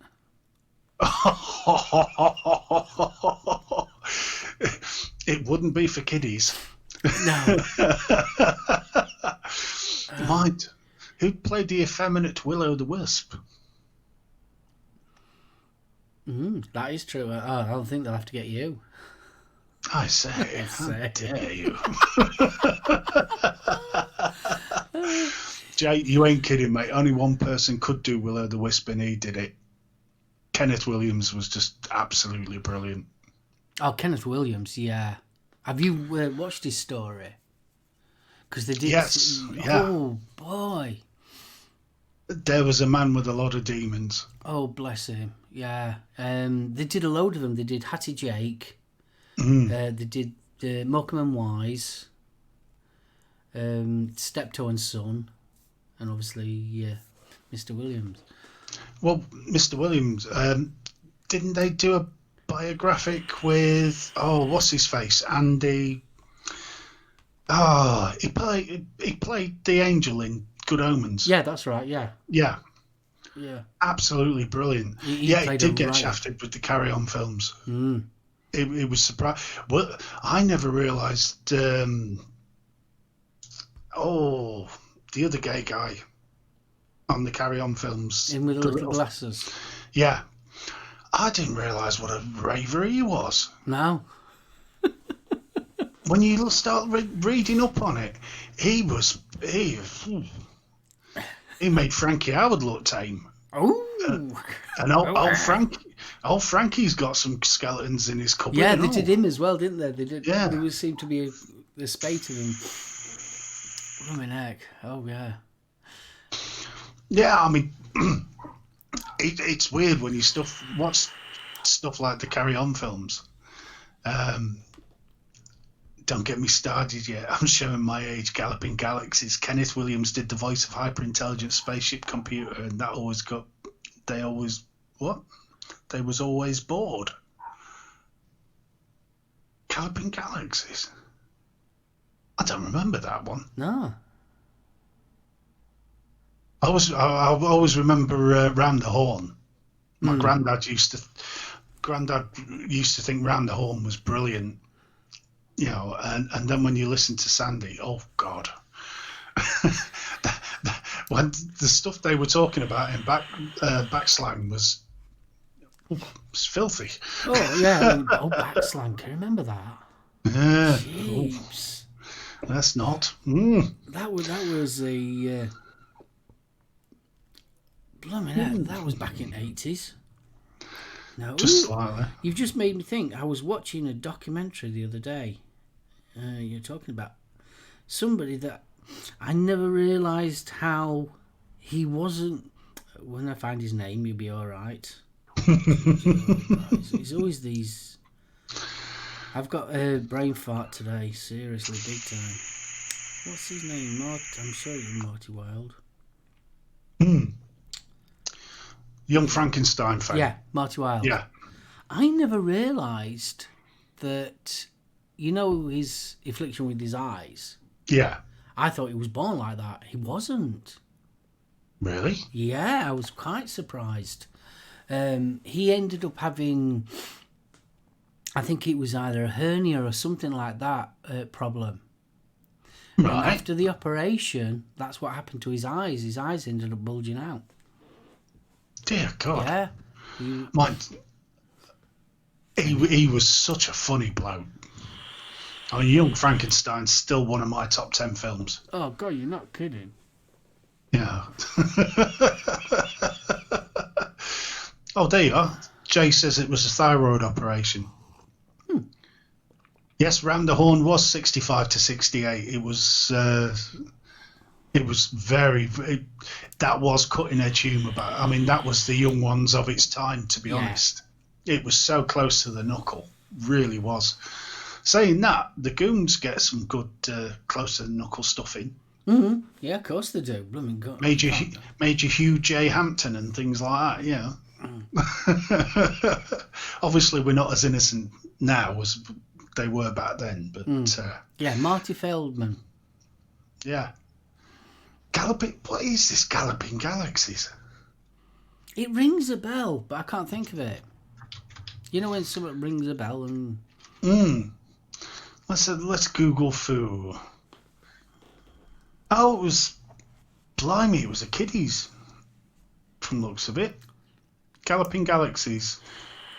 1985 to 86. 2 series, 10 episodes, created by the creator of Rent-A-Ghost. Oh, Rent-A-Ghost. I used to love Rent-A-Ghost. Oh, Rent-A-Ghost. The original one was the original series. Oh, yeah. It had to be the original. I think towards the end it just got silly. But the original Rent-A-Ghost was brilliant. It was because it explained more about where Mr. Brown and all the rest of them came from, didn't it? The original, because they were the neighbours of the guy who died and came back as a ghost. But it was now you've got me thinking. Nightmare. Do you remember that? Oh God, that was terrible. Yeah, but around the time when D&D was the big thing. I mean, I didn't like that. Nightmare. Well, my younger brother used to watch it, so I had to do it. That's the one where walk forward 3 steps. That's the one. Probably did more for getting people interested in computers than anything else. Oh, yeah. I mean, considering what we're at 80, 84, 85, somewhere around there, wasn't it? It must have been. Grumpy, you are not kidding. Cook and Dudley Moore. Old Clive and, what was he called? Oh, bro, Mo, there was no need for that, mate. Bless you. Oh, bless you. Big huggles and a fist bump. Definitely. Oh, thank you. Bless you. Bless you. No worries with that, mate. No worries. Honestly, there's room for everyone. This is it. I mean, our Sunday show is so damn eclectic. Yeah. Not a problem. Into the Labyrinth with Ron Moody. Into the Labyrinth. That rings a bell. Yeah, that does. Yeah. To the labyrinth. Mo bro, we're doing wonderful. How are you, my dear friend? British TV series, HTV, ran between 1980 and 1982. Oh, that's interesting. Series created by Peter Graham Scott and Bob Baker, who previously written several stories for Doctor Who. It was only ever shown. First series only was later shown in the United States as part of the Third Eye science fiction series on Nickelodeon. Vic, just to let you know, our Aidan met Wurzel Gummidge. Oh, John Pertwee? Yeah, he met him as Wurzel Gummidge. And Trapdoor. I love Trapdoor. Oh, Trapdoor. Trapdoor. There you go! Burke!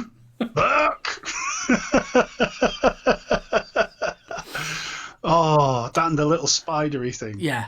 That was awesome. Trapdoor was brilliant. But saying that, I loved that, so like your Danger Mouse, that era of animation, it was just something.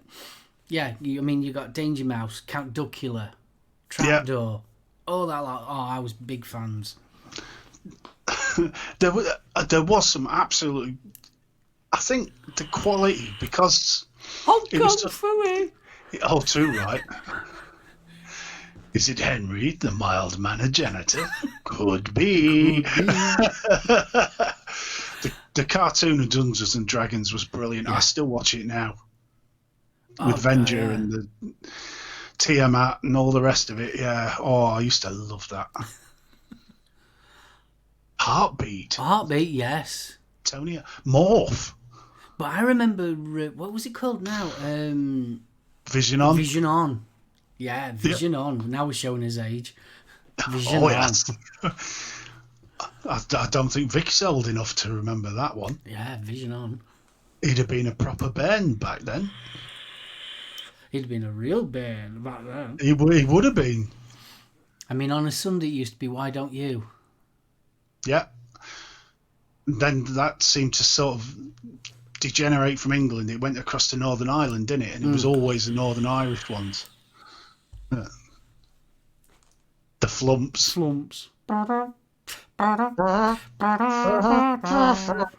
Oh, there, little old lady.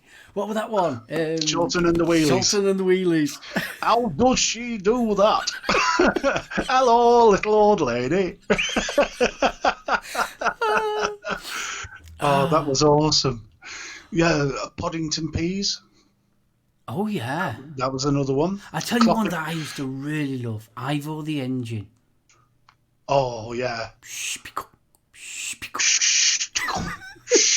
Hello there, Mr. Jones. Oh, what was Clopper Castle? That was another one from that same area. God, that's going back a bit. And then you can't beat the classics, the old Trumpton and them lot. What was the other one? There was Trumpton and the Camberwick Green. You, Pew, Barley McGrew, Castle, Dibble, Gruff. Grub. And one of my all-time favourites as a kid, and I ended up buying the DVD of the full series, is Bagpuss. Yep. There's just something so innocently beautiful about that. Not so long ago, lived a little girl called Emily.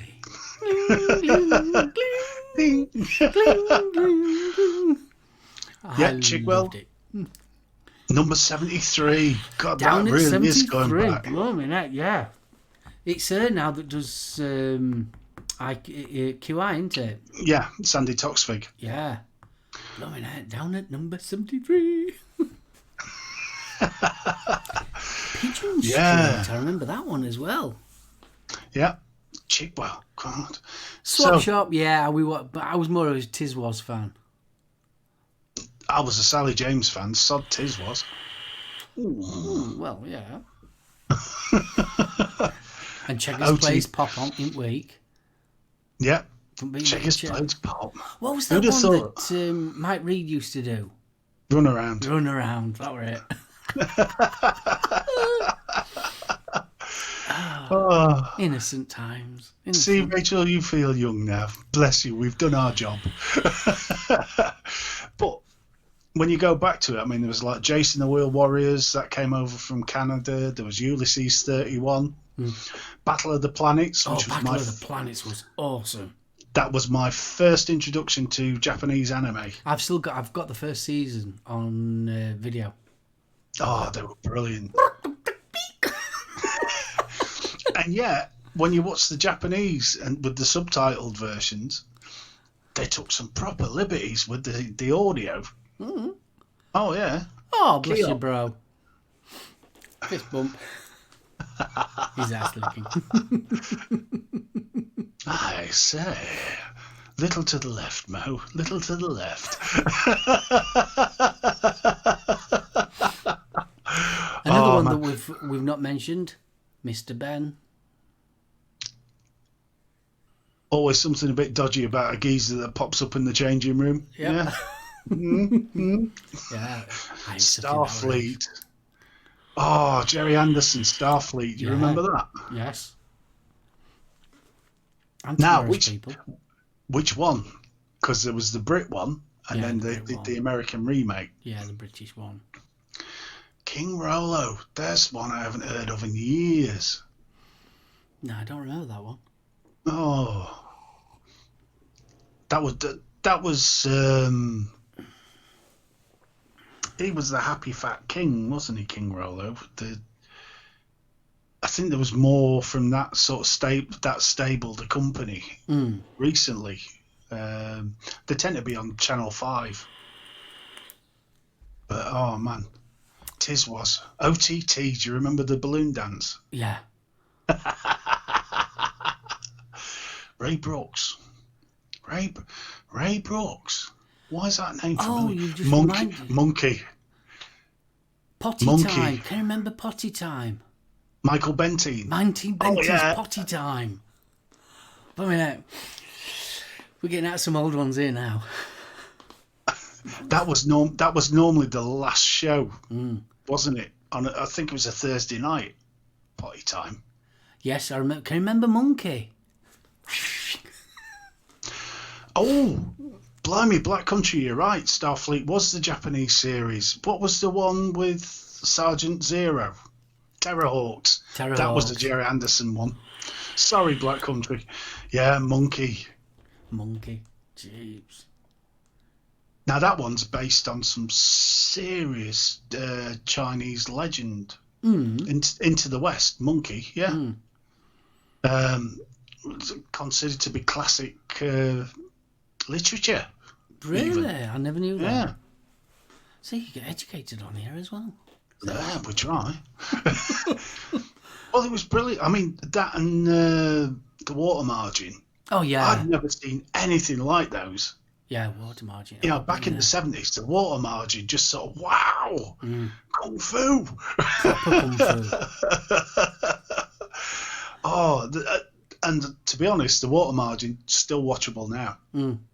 Doesn't age. It's brilliant. I used to can you remember Kung Fu? David Carradine. Yeah. You know where that idea originally came from? Where? Bruce Lee. All right. It was Bruce Lee's idea. Bruce Lee was supposed to star as the Wanderer. And the American TV company decided Carradine was a better choice. I never knew that. It always fascinated me, the bit where he grabs hold of that big metal touring with blooming coals in it and grabs hold of it and then goes outside in the freezing cold.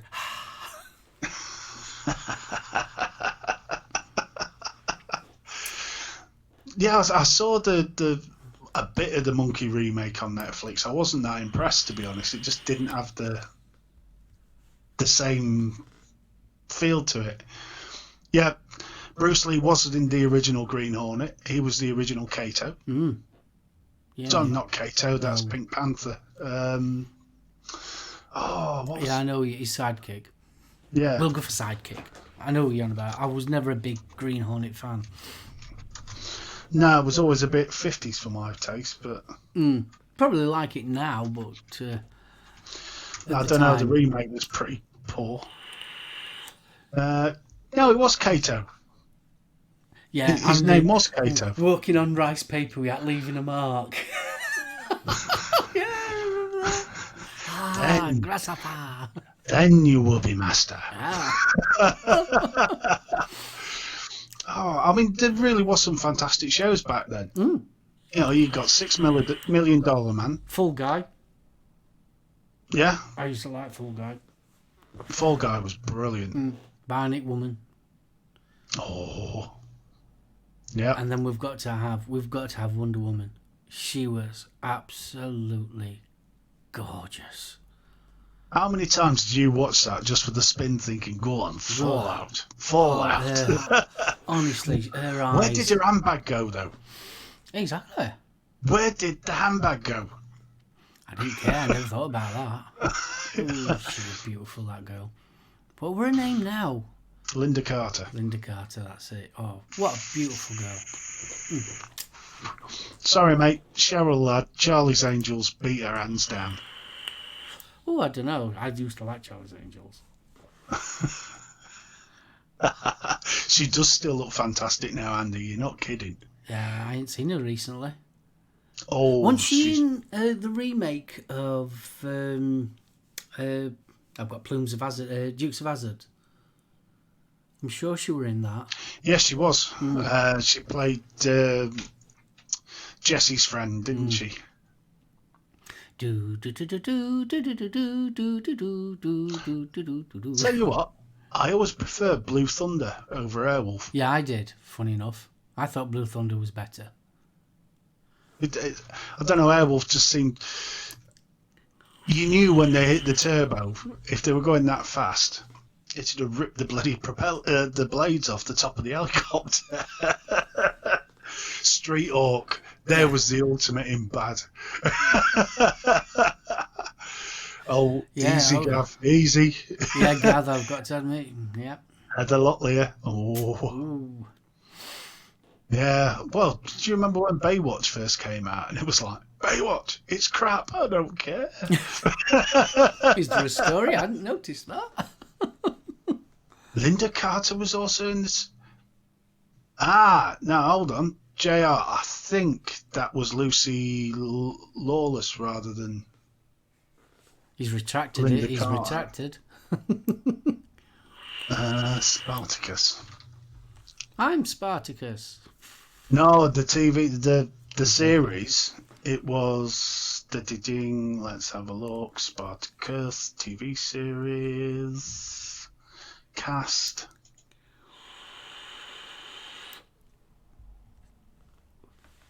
Oh, come on. Sod the gladiators and slaves, Romans. Lucy Lawless, yeah. Yeah, Lucy Lawless. She was Lucretia. Yes, who'd have thought Xena would have got her puppies out on telly? There you go. I never watched that. Oh, don't. It was... There's no worse than getting your boobs mixed up. There is a lot of... You can see why, though, because there's a lot of similarity between the two. But, Hephaestus, do you know something we don't? I say. Yeah, he's got the full list. He's got the full list, and he's actually got the timestamps as well. Easy. No need. Yeah, but true. Haven't you found, though? I mean, do you remember when you were a school kid and there was like, you used to get the schoolboy network and it was like, so and so, gets her boobs out and no. Yeah, she does. My big brother told me. Then the internet came along and killed that dead. Yeah. It was no fun. Yeah, I mean, when we were kids, it was so like, yeah, you had to either watch it there and then or video it. Oh, God, yeah. Manimal. Now, there was a series. So over the top, but... Oh, Daisy Duke. Yeah, Catherine. Oh, Ringo's ex, isn't it? Is it? Sure it is. Hold on. Or am I getting the Catherines mixed up there? You getting your boobs mixed up again? No, Daisy Duke. Catherine Bach. Yeah, I'm sure she's Catherine Bach is Ringo Starr's ex. I can't remember. Catherine Bach. Mine should have been. No, she can't be Ringo Starr's ex because she'd be too damn young. No, I thought that. Hey, Mark, how you doing, kiddo? She married David Shaw, who was Angela Lansbury's stepson. Never watched that one, MacGyver. Did you ever watch that? Yeah, that was the one where he could work out anything. It was what's his face out of Stargate, Dean, but the ultimate mullet. But it just got a bit. Oh, Sweeney. See, I wasn't a big fan of Sweeney. I was professionals. I loved Sweeney. I was more professionals, mate. Shoestring as well. Bodie and Doyle. I thought they were ace, and they drive around in Capris. I mean, come on. Yeah, but the Sweeney had the Cortina. Yeah, but everyone had a Cortina around here. Yeah, but the Sweeney were hard. I mean, we were a pit village. You either had 2 cars round here, well, 3 cars. You either had a Cortina, a Granada, or you had a blooming Vauxhall Viva. Yep. That's all that was round here. And he was like, oh no, he's got a Capri. Oh, Richard Dean Anderson, that's the guy. No, the Sweeney always topped it for me. That was brilliant. No, I wasn't a big fan. It just didn't. It was too. That's what I liked about it. There was a bit of bottle to it. Oh, what was that one with?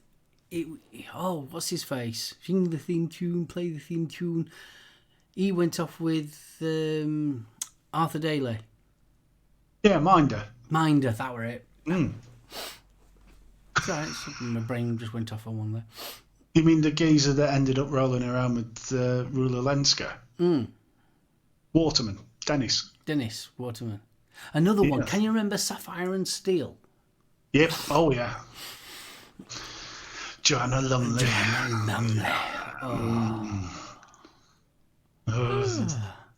There's something about that sort of aloofness in that series. Miami Vice. Wasn't a fan. I enjoyed it more now than I did then. They're on about bringing that back, aren't they? Well, it worked for me, the remake. I thought it was great. Well, yeah, I wasn't that big a fan. I didn't mind Magnum P.I. at the time.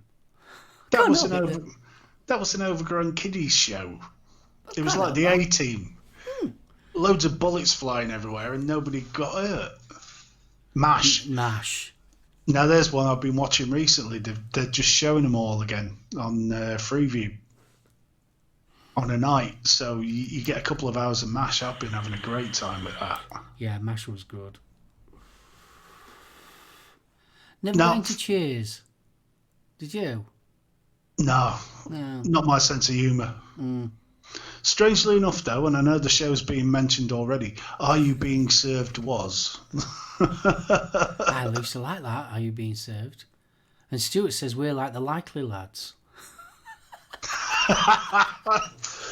In colour. I take that as a compliment. Yeah. I definitely take that as a compliment. Oh, Man from U.N.C.L.E., now you're talking. Yeah, now you're talking. Napoleon Solo and Ilya Kuryakin. Oh. He played, wasn't it him that was the Invisible Man? Yes. I thought that were a really good series, that. Considering how old it was and when it was. Had a very similar feel to The Incredible Hulk. Yeah. But not as camp as Man from Atlantis. No, that was how many kids drowned because of that series.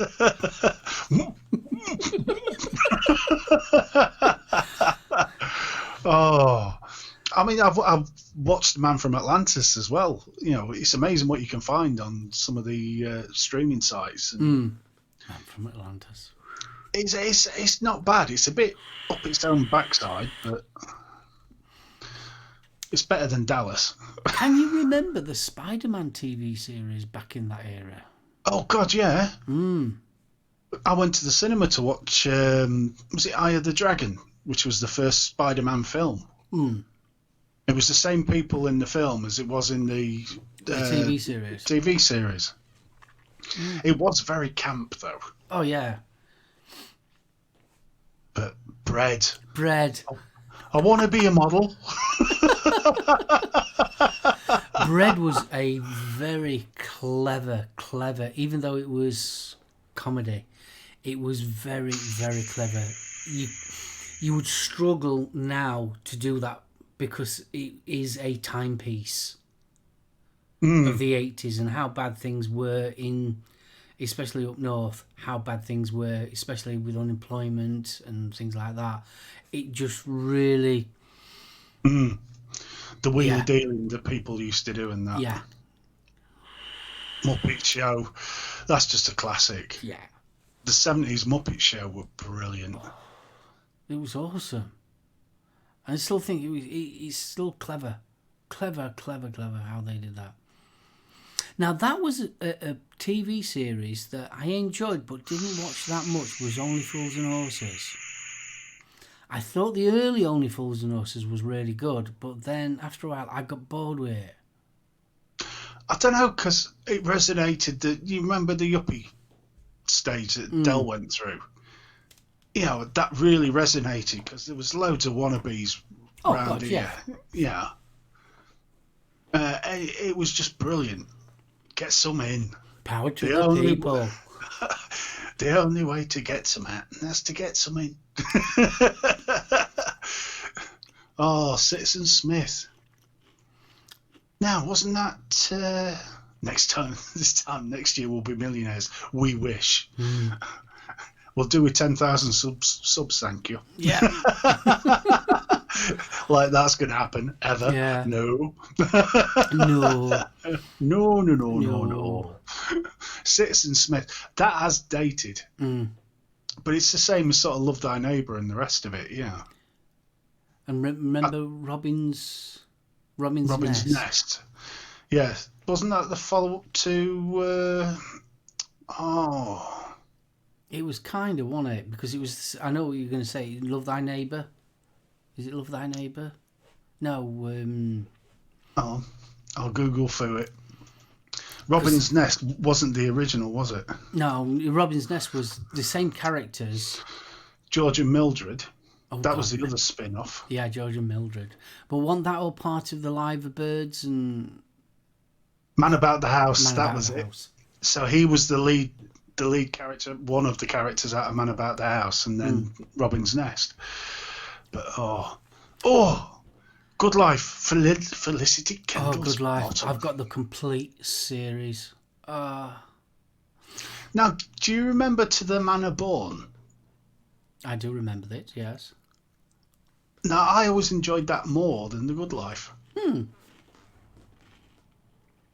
Yeah, that was a Home to Roost. Yeah. It was all right. I never thought Shaw did as good a comedy as he did serious. I loved Good Life.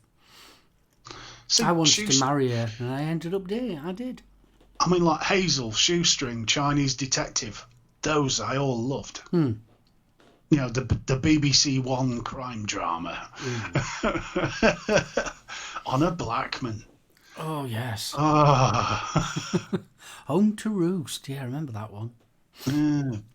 What was it? What was the other one? Who's the Boss? Something like that. Well, Selwyn Froggatt. Oh, Selwyn. Old Selwyn's done. Oh, never mind. Oh, never mind. Oh, Selwyn Froggatt. God. Yeah. Never found. I wasn't allowed to watch Rising Damp. Me mum and dad didn't like it. Oh, my grandparents loved it. It was brilliant. We used to get to watch it. Well, you've got to remember, we're going back to the era where there were only 3 channels, and parents told you what you was watching. So another one that I couldn't watch when we was kid was Fawlty Towers. No, I don't think I'd have got away with that. Mum and Dad didn't like that either. Plot on the Landscape. Wow. That was superb. That was one of the best. I always wished they'd done the South African ones, though. I know they'd never get away with it on telly. But the South African books by Tom Sharp are so funny. Oh, God. Constable Ells, he's just awesome.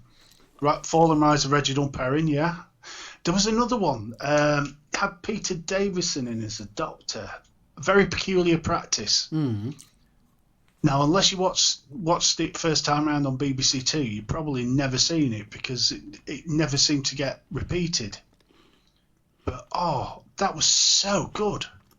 2 programmes that are ringing my bell now. I'm just thinking. Can you remember Riley the Ace of Spies? Yes. With Sam Neill? Yeah. That was brilliant. And Tenko. Tenko was awesome. That was so gritty, though. I mean, as a kid, it was just too much. Yeah. But I also remember, what was the one with the hotel that used to be on before Doctor Who, Tom Baker? I think it was Duchess of Duke Street. Okay, can't remember that. It was a sort of, well, it was like a soap opera, but back in the 70s. But it was set in Victorian. She was running this hotel. It was. I only remember ever seeing the cameo that appeared on the titles because Mum would always put the telly on in time for Tom Baker. And obviously it needed a bit of time to warm up before. Yeah, obviously. Tellies used to have to warm up. Don't just turn it straight on. Picture's funny, Mum. Leave it to warm up. Red Dwarf and Blackadder, awesome. Classics. As always. I've just recently watched Go Forth, the full series. I normally do now, around November time, I always watch Go Forth. Oh, I love Go Forth. I mean, going back to the audiobooks, the Red Dwarf books make fantastic audiobooks. Because the third one, Craig Charles reads, and Chris Barry does the first 2. Blooming out, Book Tower. Yes, I remember that. Book Tower? What was that? I've never seen that. It was a story thing. Well, like Jack and Ori? Not quite. Blooming out. I hadn't heard that one for a long time. Well, Timmy Endless are at Expo, so hopefully they may have that Peaky Blinder mech kit. Oh, yeah, I saw that. That looked quite cool, that. Now, if you slip me a marker tenner, we are prepared to sit on you for the length of Expo, so you can't purchase said mod.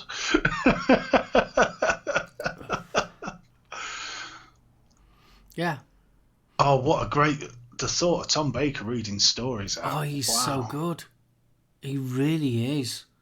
Now, do you let's remember... face it, Tom Baker's a thespian actor, isn't he, really? Oh, God, is he?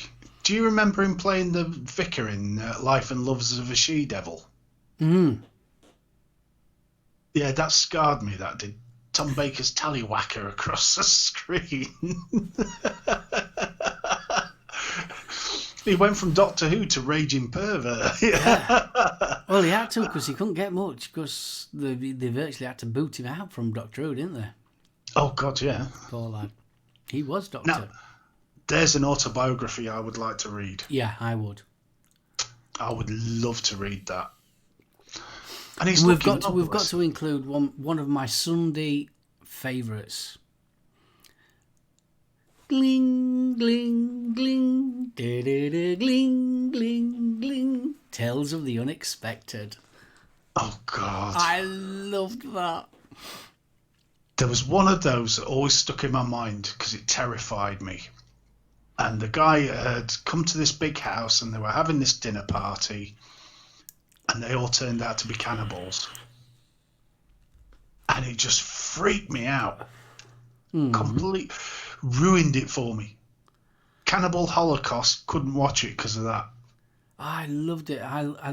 The one that there's two that really stick out in my head. One was the gamble, and he had a Zippo lie to this lad, and the guy bet him that he couldn't strike it continuously 10 times, and all he wanted was his finger. That was his trade, I'll trade you a finger. So they tied him all down and that lot. I mean, they were only half an hour, 40 minutes long, these things. And they tied his hand down, and he's got the big axe ready to lob off it, and he's just about to start doing, and his wife runs in. Climax of the whole thing, his wife runs in, stop, don't gamble him. And you see her hands, and she's got hardly any digits. Oh! Oh, no raise. I mean, I was probably about 8. You should have been in bed, young man. I were brilliant. Oh, I used to love the Hammer House of Horrors as well. You know, the TV versions. The House of Blood and all that lot. And the bzzz, bzzz. No, you're showing your age. I mean, Follyfoot Farm's the one that sticks in my head as well from the 70s. Oh, God, yeah. Follyfoot. Black Beauty. Oh, dumb. Dun, dun, dun. That music now still chokes me up. You know what I always think of when I hear that music? What? Luncheon ham sandwiches with brown sauce on. Okay. Because that always came on at tea time. And whenever we went to my nan's, you either got tongue or ham. Tongue. And it had HP. There were a choice. We could either have mustard or HP. And mustard were a bit fiery for me. So, oh yes, Tom Baker was definitely in Sinbad. Yes, he was. Patrick Tout in the Miri series Box of Delights. Yes. That was awesome. I'm glad somebody else remembers that. Is that Vic? Oh, bless you, sir. Yeah. What an absolutely brilliant series that was. It was based on a series of books. Yeah, and it was basically the tale of good and evil. Some young kid had come home from boarding school, and he bumps into a Punch and Judy man, which is Patrick Troughton, and it starts him on a range of adventures. But at the time, the special effects on BBC One were absolutely mind blowing. Considering the age of it, though.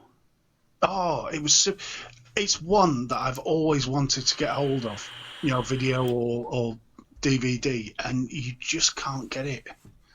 Oh, Troughton was epic in it. He was so good. He was almost. In fact, I'd say he was up there. Very similar feel to Capaldi's Doctor.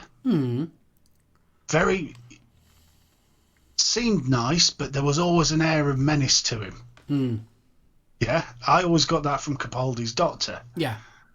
But Troughton in that, if you get a chance, really, if you do, it's superb. I've always liked Trout, though. I think he's a great actor. Really do. There was just something about him. I mean, I watched Sinbad and the Eye of the Tiger last night. Patrick Troughton plays the Greek philosopher that takes him up to Hyperborea in that. Oh, superb. Really was. I mean, you've always got to remember, Trout did a big thing. He really did. Well, Doctor Who, you think about it. There was never a regeneration until Trout. What shoes to fill. Oh, yeah. Arnold should. But he took it a completely different way, didn't he? And I always, out of all the regenerations, nothing can be the first. And the first is the make or break. And depending on how good you were, depending if you could carry it on for the next generations, and obviously he did. See, I always loved the reboots, regenerations, though. They became more of a spectacular. Yeah. I mean, to be fair, Tom Baker's reboot into Peter Davison was pretty damn spectacular. But it was nowhere near where he turns into Tennant or In fact, Matt Smith, that's probably my favourite regeneration. Oh, I don't know. Tennant was, I don't want to go. Yeah, but I reenact that. Honestly, I reenact that scene every single morning just before I leave to go to work. I've got it off perfectly, honestly. I just don't want to go. Sorry, mate. Matt Smith's where Amy comes down the stairs as a little girl, goes up the stairs as a little girl, and then comes down. Oh, yeah. Oh, but I have to say, a close second after that is Capaldi's. Yeah, Capaldi's was good. I thought Capaldi's speech was awesome. It actually beat Tennant for me. That's an interesting thought, that, Stuart. All these memories stored in our brains. I just wonder how many terabytes of storage our human brains really have. Very true. I told you, I've warned people before, my head's like a library. It really is. Oh, dear. I mean, that would be an interesting show. What's that? Well, just memorable sort of final episodes, because we've watched some TV over the years, surely between us. So you've got like the memorable episodes. So you got the shower dream in Dallas. You know, with well, neither did I, but I was using something that was exactly memorable. Fox popular. Yeah, but who shot JR? Come on, even you can remember the hysteria that surrounded that. Oh God, that was crazy, that. And then it was all a dream. Yeah, Bobby's dream. He was mad. You know. Next you'll be wanting to talk about Emmerdale Farm when it was Emmerdale Farm. With Mr. Wilkes. With Mr. Wilkes. Amos and Mr. Wilkes, Grandad, Joe, Jack, Matt, Dolly, Grandad. Don't forget Grandad. Yeah. Full of dead ends and corridors. I know that feeling, Vic. I really do. Yeah. That's brilliant. You just get what you think is a really interesting thread when you're casting. It's always the same, isn't it? So you get something in your head, you think, yeah, that'd be really interesting. Let's talk about it. Boom, dead. Oh, it just Falcon disappears. Crest. No. Next you'll be telling me Knots Landing. God. Oh, Sally loved my sister. Oh, she was a fanatic for Knots Landing. I can never... No. Soap operas are never something that have interested me. Soap operas have never interested me, to be honest with you. Yeah, we had to be watched Crossroads. Crossroads Motel. Ding, ding, ding, ding, ding. See, Benny and Miss Diane, you knew it was going to end badly. Yeah. I mean, come on. Huey McPhee, the chef. He was the chef, wasn't he? You've got Sandy, who's trundling around like a cut-price Dalek for most episodes. I mean, saying that, and on a serious note, I think that was the first time somebody with a disability was actually on the screens, wasn't it? If you're going to compare Crossroads, I'd rather British Empire. Oh, God, yeah. Mr. Britas! Mr. Britas! Oh, Charlie Chan. Yeah. The old 50s movies, they used to show them about 6 o'clock on BBC Two.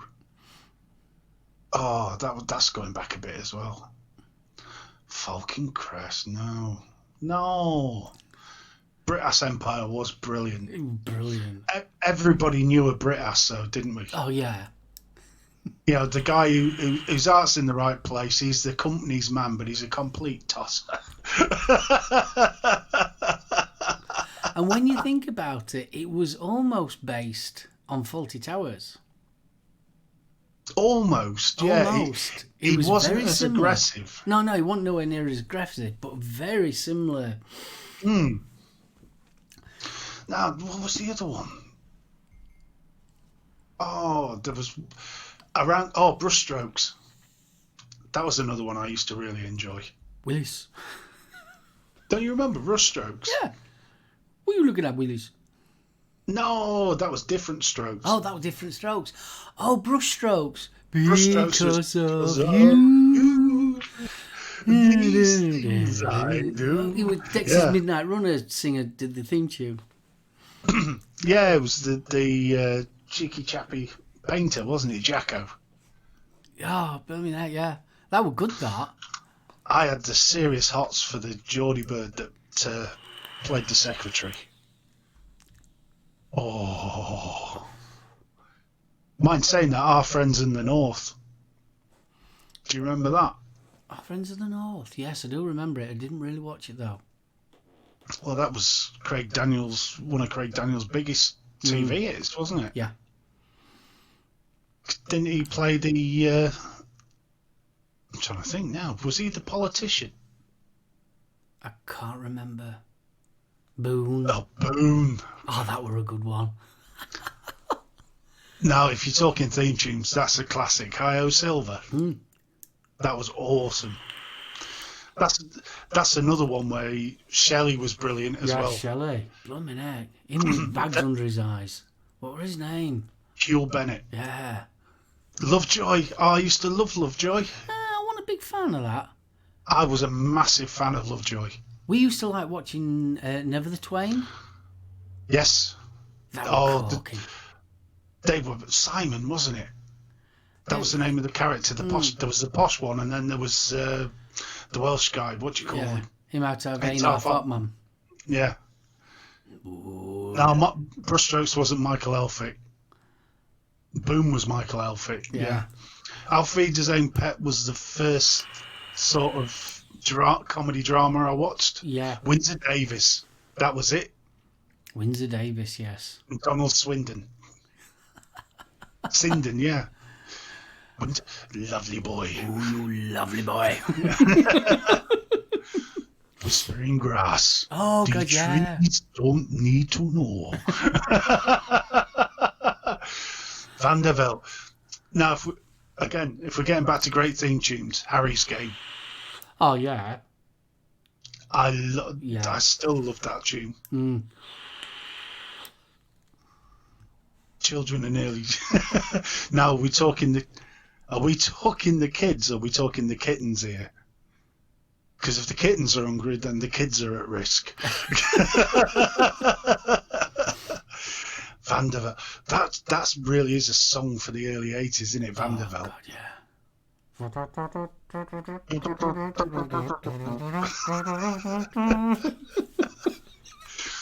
God, I've just had a Hofmeister advert flash through my head then. Oh, the kids can wait, Rachel. As long as the animals are all right. God, she's getting a birthday the Friday before Expo. What more does she want? Oh, Triangle. That was BBC. Oh, yeah, Triangle. I remember that. That was the early evening. Yeah. In fact, an Eden Line. That was another one. That was Sundays, wasn't it? Yeah. That were a corking theme tune and all. What, Triangle? No, the Eden Line. Oh, the Eden Line. Yeah. God. Howard's End. Yeah. Howard's Way. Howard's Way. That's yeah. it. No, Howard's End. Rich folk building boats. Yeah. White Horses. God. They always used to play that at school holidays. It was Heidi. Oh, no, that freaked me out.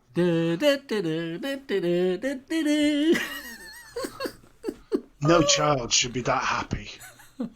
Wow. Cat's Eyes. Leslie Ash. And who was the other one? Oh. Always had a bubble perm. Brunette. She was gorgeous. Cat's Eyes was brilliant. Oh, I'm going to have to look this up now. We are Leslie seriously Ash. jogging people's memories here. Leslie Ash. Oh. She did terrible things to the front of my childhood shorts. Yes. Here we Cat's eyes. Here we go. And it was ding ding. Spin off from the Gentle Touch. That was it. Jill Gascoigne. Oh, bloody heck. Oh. No, was it Leslie Ash? Was it Glynis Davis. Glynis Davis. No, it was Leslie Ash. Fred Smith. Streetwise computer expert. What a crap way of describing that character. Glynis Davis was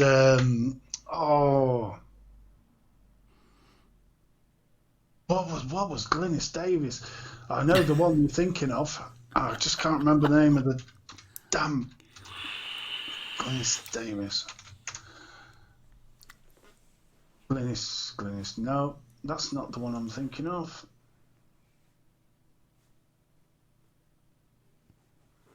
No, that's not her either, because she's not half as gorgeous as she should be.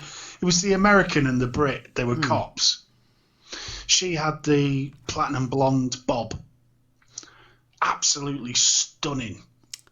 Oh, yes. There was I can't think what that was called. Cadmium Makepeace. Something like that, wasn't it? Wasn't Cagney, it was something and Makepeace, wasn't it? Dempsey and Makepeace, that was it. and Makepeace. Oh.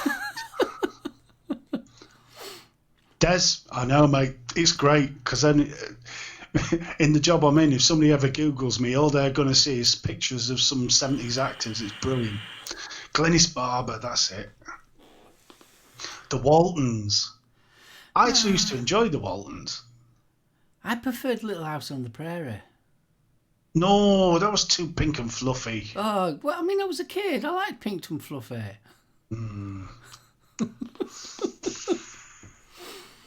He was Jim Bob with a mole. He was a mole. Moly. Guacamole. Yeah, but when you read, again, when you go behind the scenes on the Waltons, there was all sorts going off. There was a Playboy centerfold. There was, Mum was an alkie. Hill Street Blues, yeah. Oh, the theme tune. Loved that theme tune. And I also used to like Taxi as well. Taxi was brilliant. Equalizer had a much better theme tune, though. I like the Equalizer that Iwa Woo Woo were in. What, the remake? No, the Edward Woodward. Oh, the Edward Woodward. Yes. Yes. That's the one. Oh, it's got to be the original. Yeah, I love that. Stuart Copeland did the music for that. Taxi. Now, brilliant. Who was the redhead in Taxi? Because she was gorgeous. I blame her for my fixation with redheads. Oh.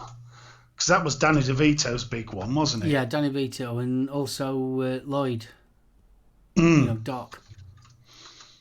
You know, Marty! Yeah, Christopher Lloyd. Yeah. Christopher Lloyd was his first one, I think. Here we are. Taxi. Mark calling Orson. Come in, Orson. No, chef bags. Mark calling Fat Boy. Oh, right, here we go. Is it Marilu? Yeah, that's her. Mary Lucy Denise Henner. Oh. I say. So. Oh. Well, I think we have done pretty well talking about our retro TV shows. I can't believe it's 4:20. Jesus. I've got tea to do and a report to finish. That's not good. Why did you let us go on so long, young man? Because it was so good. It was so good. Married with Children. Yep, that was awesome. It was so funny. The problem is I could name at least 3 families who were actually like that. See, the thing is, though, a lot of the 80s comedy would not be able to be shown now. Oh, it's no fun. Order a takeaway, Steve. No, I've promised the wife pork. And a nice piece of Right, pork easy she shall have. target. I promised the wife pork. Yes, with apples and cider. Pork and cider, you can't beat it.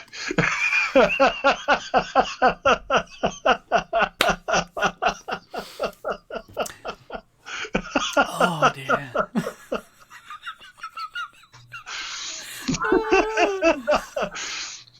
Yes, I have, Vic. Whether she accepts it is another thing altogether. Are you going to have a nice bit of crackling as well? If I'm lucky, yes.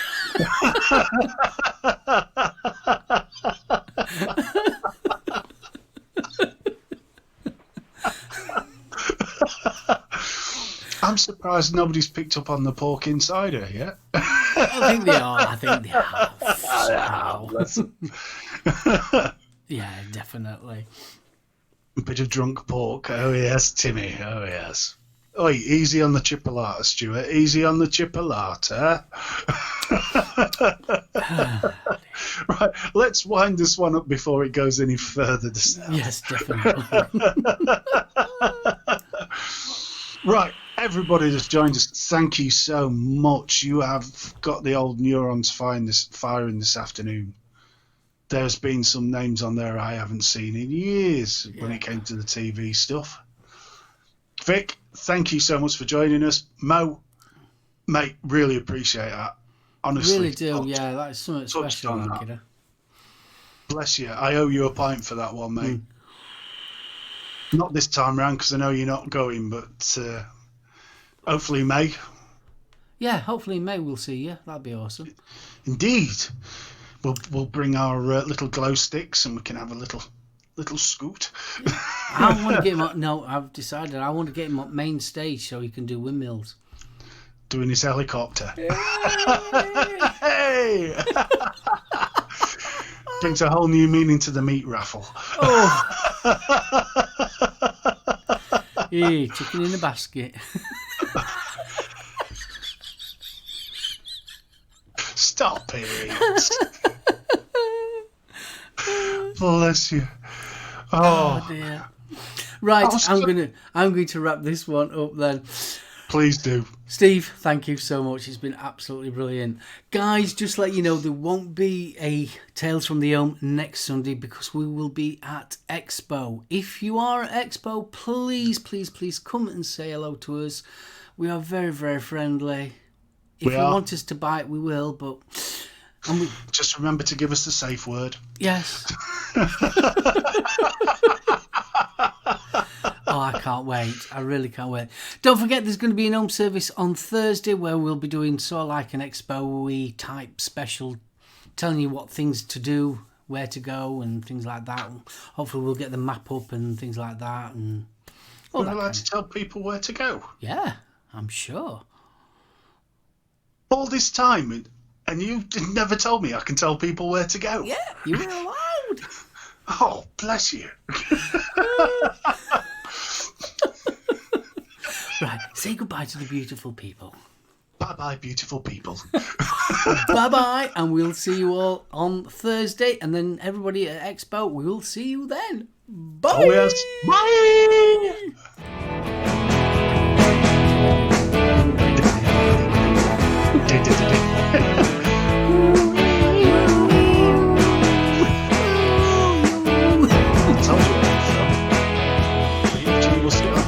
BFG won't sit on anybody's lap.